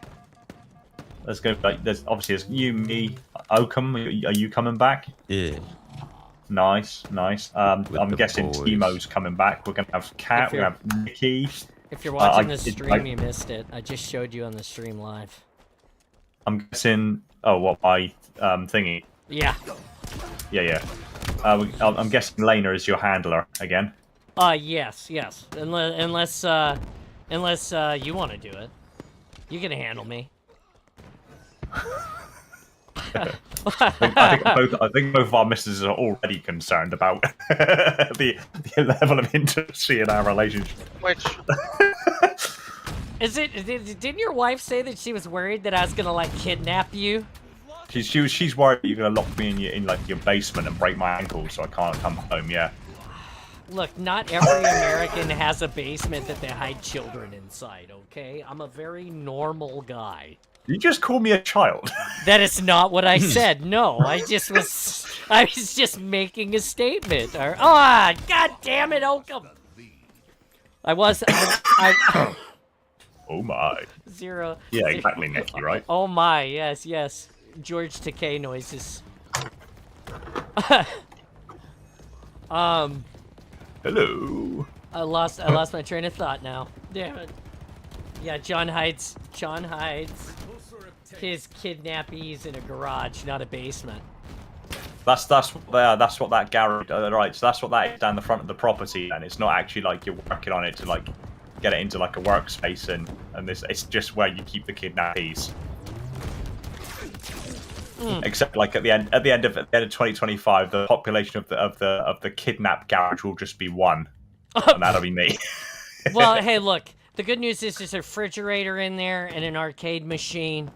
The internet is in there. You know, it's not a terrible place to be hiding away your whole life from the public. nobody's mentioning the comic book guy's dungeon in Simpsons. How he had the Mylar bags with the people in them. Oh, shut up. That's the great Halo collector coming in hot with some more disturbing news. He's gonna have like a life-sized installation 0 action figure in a Mylar bag hung up in his garage. Oh my god, no, I wouldn't do that to you. I'd put you. It'd be like that episode from Erie, Indiana, where I'd just force you to sleep in a Rubbermaid container. Want your ass kicked, you shouldn't All right, nice. so far. You know, because then you would be preserved perfectly. According to Rubbermaid, you'd never go bad then. Right? I just aged myself. Probably nobody knows what show I'm talking about. 5 minutes remain. Oh man, I got Juggernaut treatment. Juggernaut. Yeah, you thought. Get out of here. Get out of here. I'm the Juggernaut, bitch. Oh, I'm dead. I'm dead. God damn it, Oh, the Oakham. Juggernaut, He just bitch. fucking hits me in the back of the head and goes, haha, you're dead. You take all my... Oakham, bring her a fun and take her a fun. I have the sandwich now. You have the sandwich now? Are they drivable? What, sandwiches? No, not. Why would a sandwich be drivable? No, the I mean, elephants. No. No. They're just set pieces. Sandwiches are drivable in SpongeBob. That's the car that he drives. It's a giant sandwich. It's a Krabby Patty car. Just saying. I don't know why I felt the need to tell you this, but I watched SpongeBob with my kids, so. Don't they like? Wasn't there an episode where he rides like a rock? SpongeBob? Like a car. Yeah. Does he ride a rock in an episode? Yeah. It's possible. Like the old pioneers. Oh, what the hell? I think it was when it was. I think it's the episode with the Krusty Krab pizza. What is this? What is this shooting?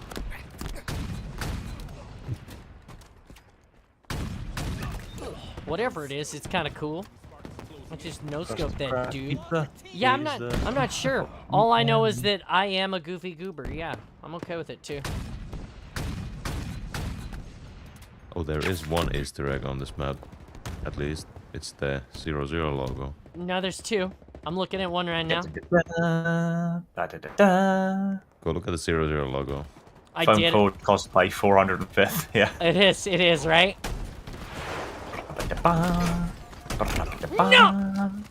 God damn Where it, the 00 Colston. logo is. Yeah, I know where it is. I showed it on the stream already. I'm gonna go find it again. I'll be waiting. You'll be waiting for me at the 00 logo.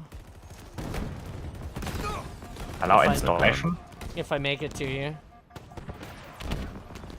With a Without being offed. SRS 99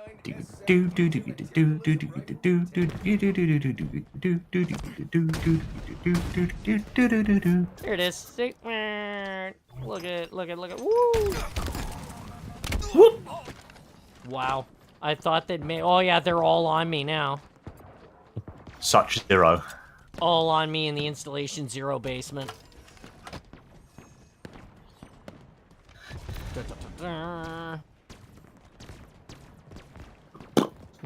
You need the Halo kazoo. Dun, dun, dun, dun. Yeah, you should get that as like a thing on your stream. People can redeem. Gotta wrap up some stuff. Thanks, Pence. Have a great day, buddy. Thanks for being awesome with us for a few hours. Enemy team nearing Drink your drink. From the grave, Roger. Here you go, buddy.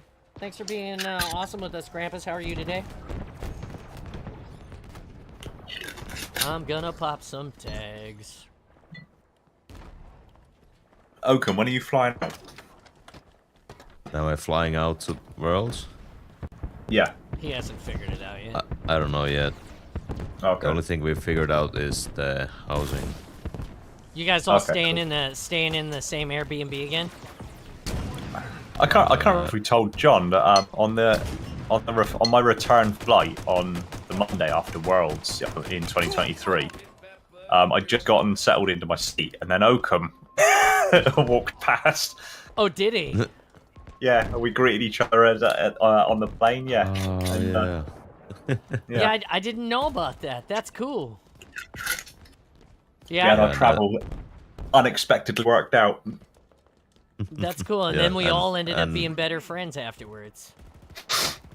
And in 23 we ran into Pledge at the airport on accident. Oh yeah. Oh, Oh yeah, yeah. because you went onto My stream with him, yeah. the chat, didn't you? And he was Mm-hmm. Then he gave me a hard time.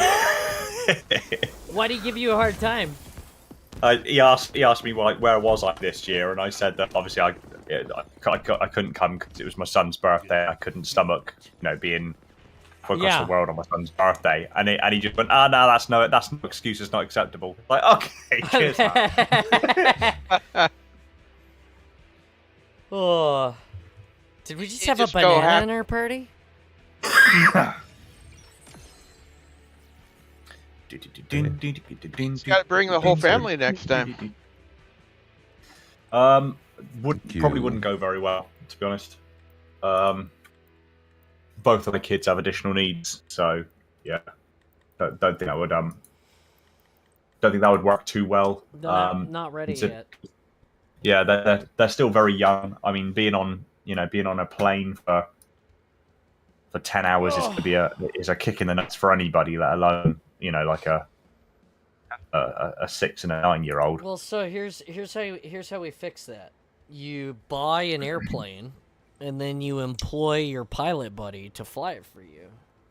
Right? Yeah, because I've got that much money just sat around. I just figure that I mean, maybe one day, but right now, nope. who's the party person here? I set you as lead. I left. Thanks for testing. Definitely did not make me the lead because another game started and I was not in charge of it, so I backed out. What the hell? Yeah, I think that Kevin might be entering a game on his own without me. Yeah, no, it was cool. Like, that was really cool to have you guys all get on the Discord and be part of the stream that day. the last day in town. That was really cool. It's nice to be able to have touched basis with people like Ubernick and Fletch and of course U0 and Oakham and all of the people, you know, Krampus in the chat. You know, it was a surprise to me again that Hidden Xperia remembered me from the year before and was excited to see me. Like, yeah, he even pinged me a message letting me know that he found you. yeah, like 100%. Like, I felt like when I met him the first time, like he was just, oh, and this is another guy, okay. And then for him to be like really excited to see me last year, I was like, wow, it's crazy awesome to me because do you have the image that you took with Hidden Xperia? Because if you don't, I do. Do I have the one that I took with him from the first year or from the second year? Second year. I have this Polaroid. And it's really terrible. Let's have that. Hang on. Yeah, look, right in chat. He sent me. He sent me this image and told me that he was pumped that he found you. There you go. It's in chat. Okay. I was gonna say I got this Polaroid that Timo took, and I'm so happy that I got it. I look at it like every single day, but it's a Polaroid, so you know. Oh yeah, look at that. That's so good. Gah. All green lighting behind you as well. Just you know. Yeah, it's so good. It's so good. I was so grateful to, like I said, to have the interaction with all of the people, at all. For people to be like, man, we remember you, and that's, you know, it's just really, really awesome. It's one of the most authentic things that I could ever experience, and it's what makes the community great. That's why I love it so much. Is because of interactions like that. You know, to be again, like earlier, to struggle to be a good person every day, and sometimes I fail, but then to be uplifted and admired by all of the great people in the community for putting in the work and being a good person and trying to normalize being a good person for everyone. I'm grateful that I have so much love. It is 100%. It's overwhelming. I don't deserve it, but again, thank you. I got time for another game, Kevin. If you want on me, I got time for one more. And somebody's playing a piano keyboard thing behind in the background. Is that you, Oakham? No, it's me. Oh, it's Zero. What are you gonna compose for us today?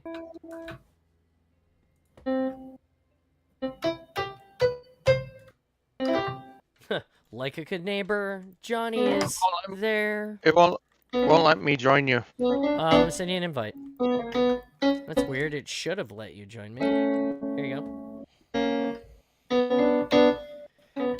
You do deserve all the love, Krampus says. Well, Krampus, I appreciate you, and I will never say that you guys are wrong. I just have to, you know, being humble is important. You know, you have to know your place in the world, and my place here is very small. Being humble, is good, but you know, from time to time, you've got to strut. Well, I mean, I do in my undies at the end of the bed, back and forth like "Hey Hey" from Moana for my wife when she's watching. Is that you got to strut. It's like last time I was at Worlds, I'd like to think I was relatively, you know, like grounded and humble for most of it. Yeah. But I'm there's a distinct possibility that I might not be humble all the time. I mean, when people I come in 25. Yeah, I mean, when people come up to you and ask you for your autograph, like people ask me for a picture, and that is so awesome. Nobody, can I have your autograph? What? What? What? Yeah, that completely threw me as well. To be fair, when people started asking for autographs, it's like, what?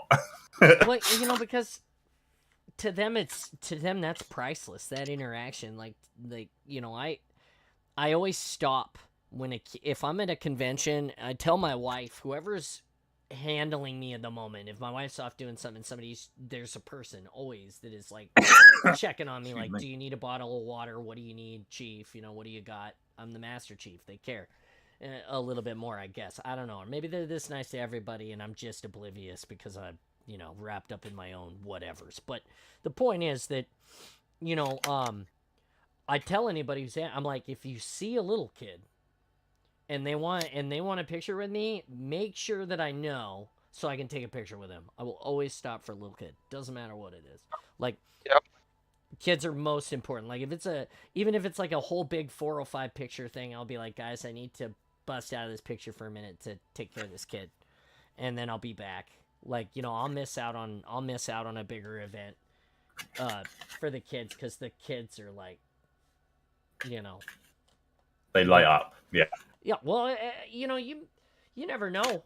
That kid might grow up and be something great because they met the Master Chief at a convention, or, you know, they might not be because the Master Chief didn't pay attention to them. Like, I don't know. But that's huge power to, like, wield. Lots of responsibility.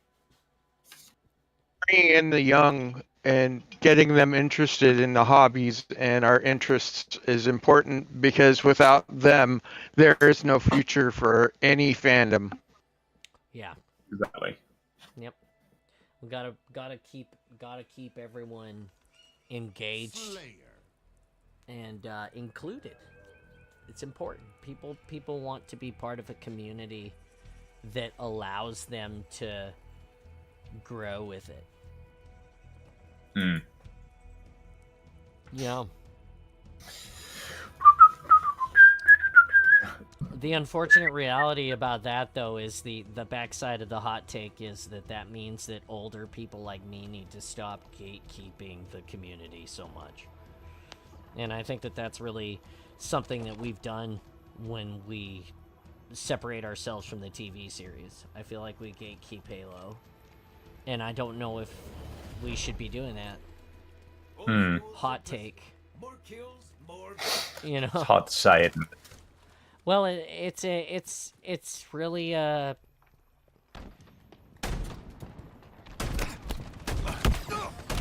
you know, it's really one of those things where you know, is it wrong to look at it that way? I don't know. You know, the TV show was great and expansive in a whole bunch of great ways. You know. Yeah. But 2 in the mid, 1 at Snipe Tower weak.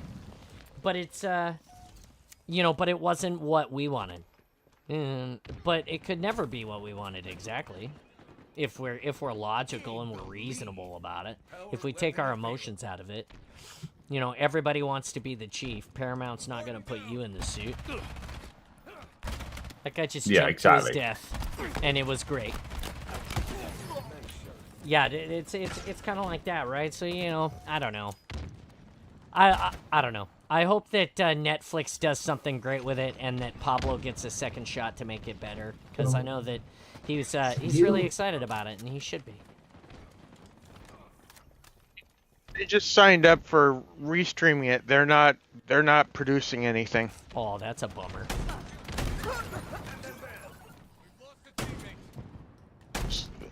I mean, Netflix does that regularly. They'll buy the streaming rights, and doesn't mean they're actually going to carry on with it. That's a whole different thing. Yeah. Well, if Pablo stops by the Awesome and watches, buddy, I'm pulling for you. You can come play with us anytime, and we'll educate you about the lore so that you feel welcome and invited into the awesomeness.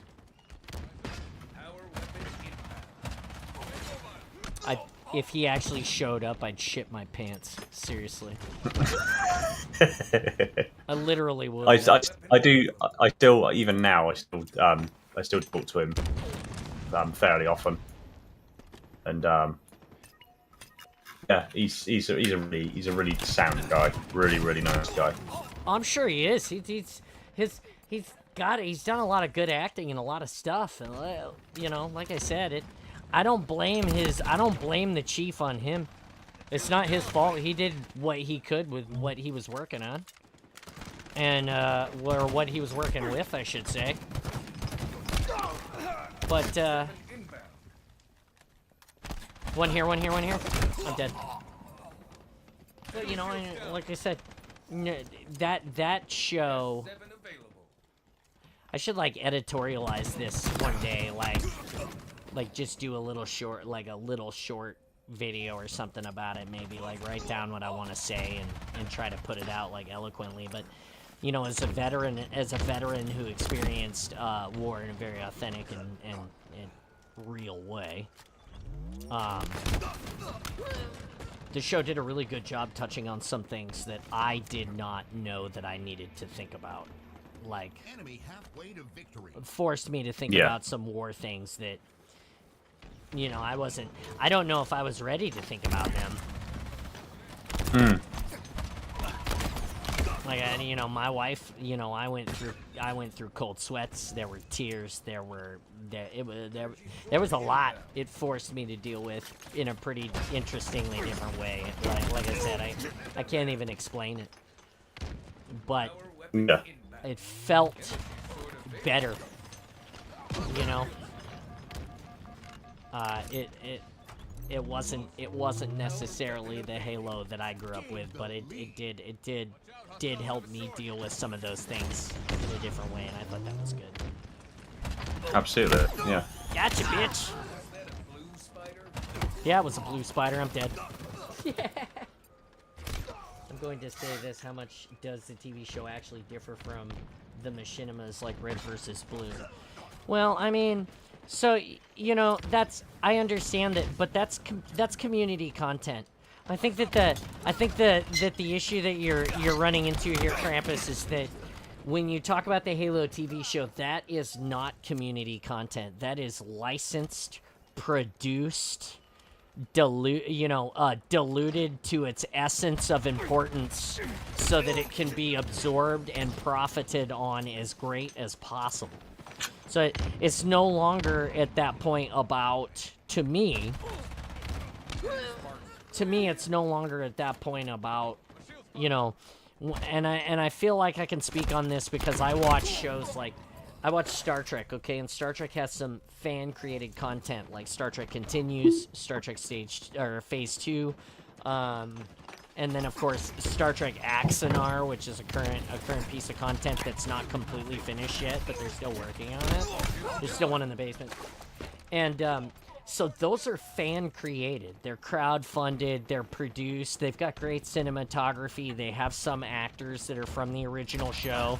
You know, it's very good, but it's not the quality of Paramount Pictures making a Star Trek movie, right? You don't get Jonathan Frakes, Brent Spiner.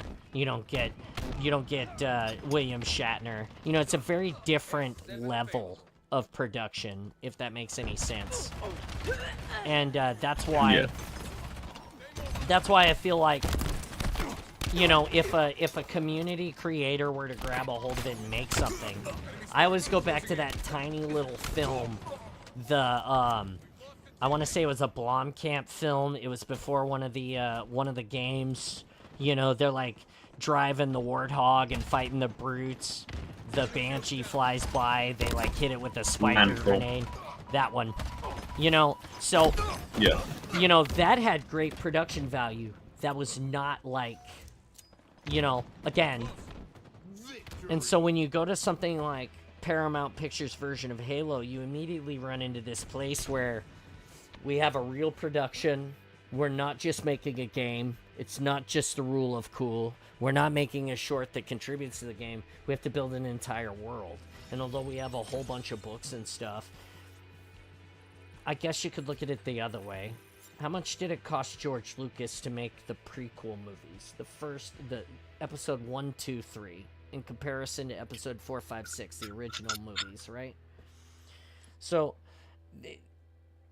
in order for them to capture all of the things that we would want to see, and again, out of the story in a way that we want to see it. It's like, I feel like you'd need Avatar money to make Halo the way we want to make it. If it's live action. You know, like the grandness. I think and the reality. scope. I think the reality of Halo as an IP. It's interesting that you touched upon gatekeeping a short while ago in regards to like the cosplayers and stuff like that, but or the community. But the ultimate gatekeepers really are Microsoft. I mean, it's abundantly clear that, I mean, even like the secret level guys, you know, when the TV show was airing, secret level guys came to Microsoft and said, "Hey, we want to do a Halo and Doom crossover secret level." Yep. And they just went, "Nah, we're good." Like, almost literally. That right? could have been contractual.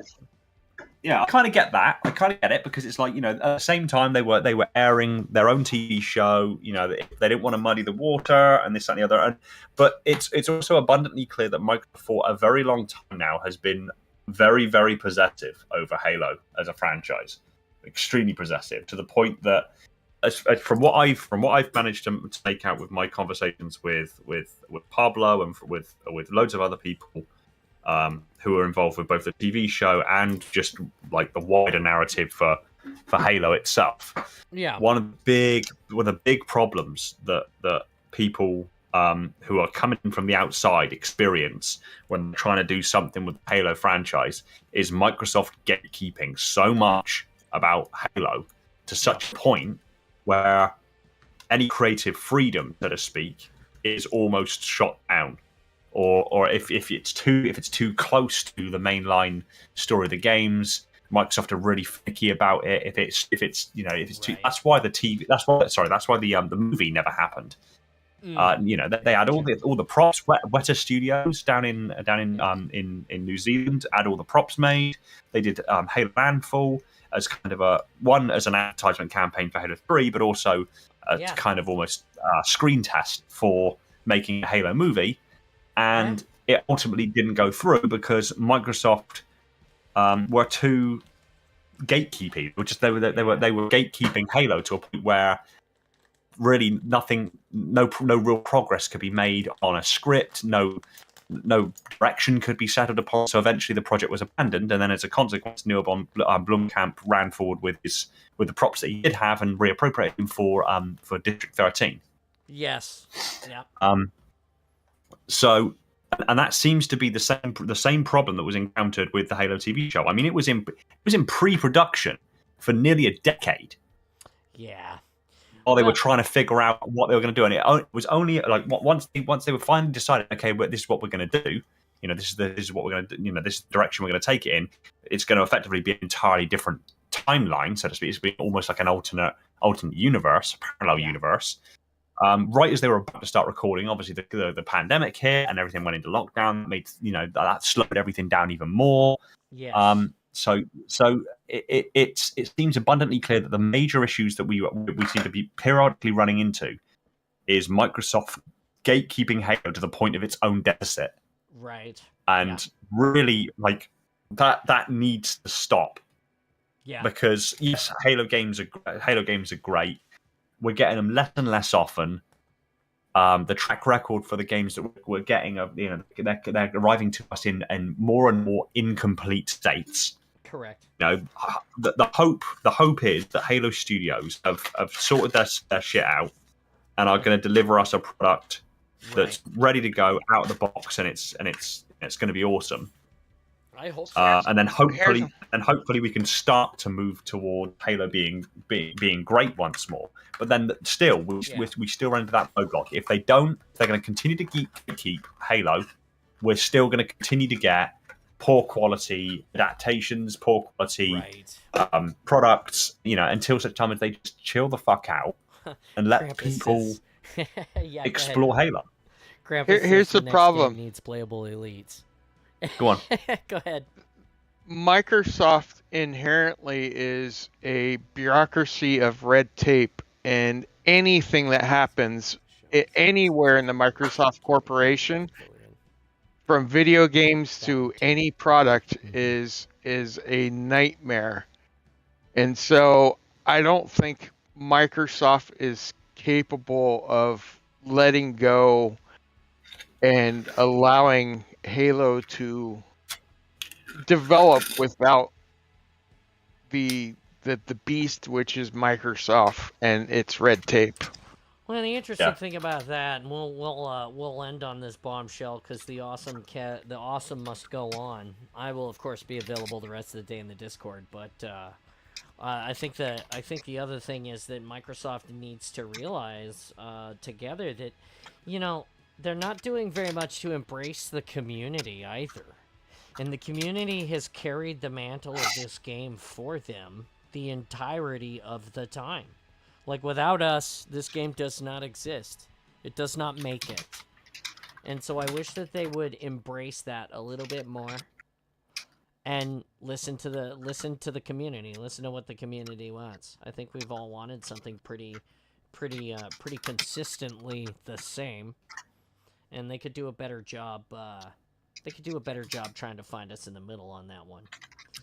But yeah, go ahead. The thing is, look at what they're doing right now. They're actually their next thing is looking outside of the community, and they're looking for a whole new customer base by taking it cross-platform. So they're actually doing the opposite of what the community wants.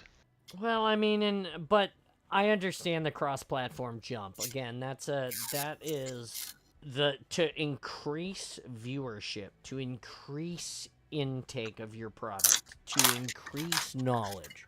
Can you imagine Twitch, not Twitch, but the Switch, the PlayStation?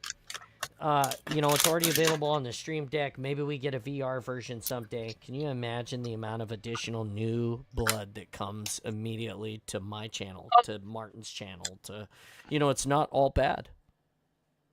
That's the reason why it actually, with Halo, the TV series hitting Netflix has a lot larger viewership than Paramount. So we will actually see a huge jump in the fandom for the Halo TV show. Well, I'm calling it now, Netflix. If you need somebody to be a chief at your party, you know where to find me. I'm right here. And unfortunately, that's the end, guys. We're 4 hours and 8 minutes into the awesome. The awesome will continue in the Discord for the rest of the day. Don't forget at 5 o'clock that Canadian-American championship game of hockey is going to happen. I'm going to be right here in the awesome watching it. The community will be here to watch it with me. If you want to be, it's up to you. No requirement, but you got to join the Discord if you want to be part of that. Like, share, and subscribe. We're 837 followers on Twitch today. We're almost to 130 subs on YouTube. We're 52 subs. 52. If we maintain 50, that is awesome. 50 is a great number. It's a little less than 10% of all of the followers. We're trying to keep that 10% number because that's a good metric to use when you build, and we're trying to do that. Andy, thanks for being part of it. Lord Adam, we didn't see him today, I don't think, but hopefully, or maybe we did and it was late. Did we see him? Oh, we did see Lord Adam. Thank you for stopping by, buddy, and keeping me straight on the YouTube with all of the videos. That's it, guys. Enjoy the rest of the day. I'll see you tomorrow at 10 Pacific. Right here in the awesome. I'm awesome. You're awesome. Be awesome. Stay awesome always. And we'll see you here in the Discord and the Spartan space where it's awesome because of you. I literally cannot do it without you guys. So thank you so much. And we'll see you tomorrow. Stay awesome.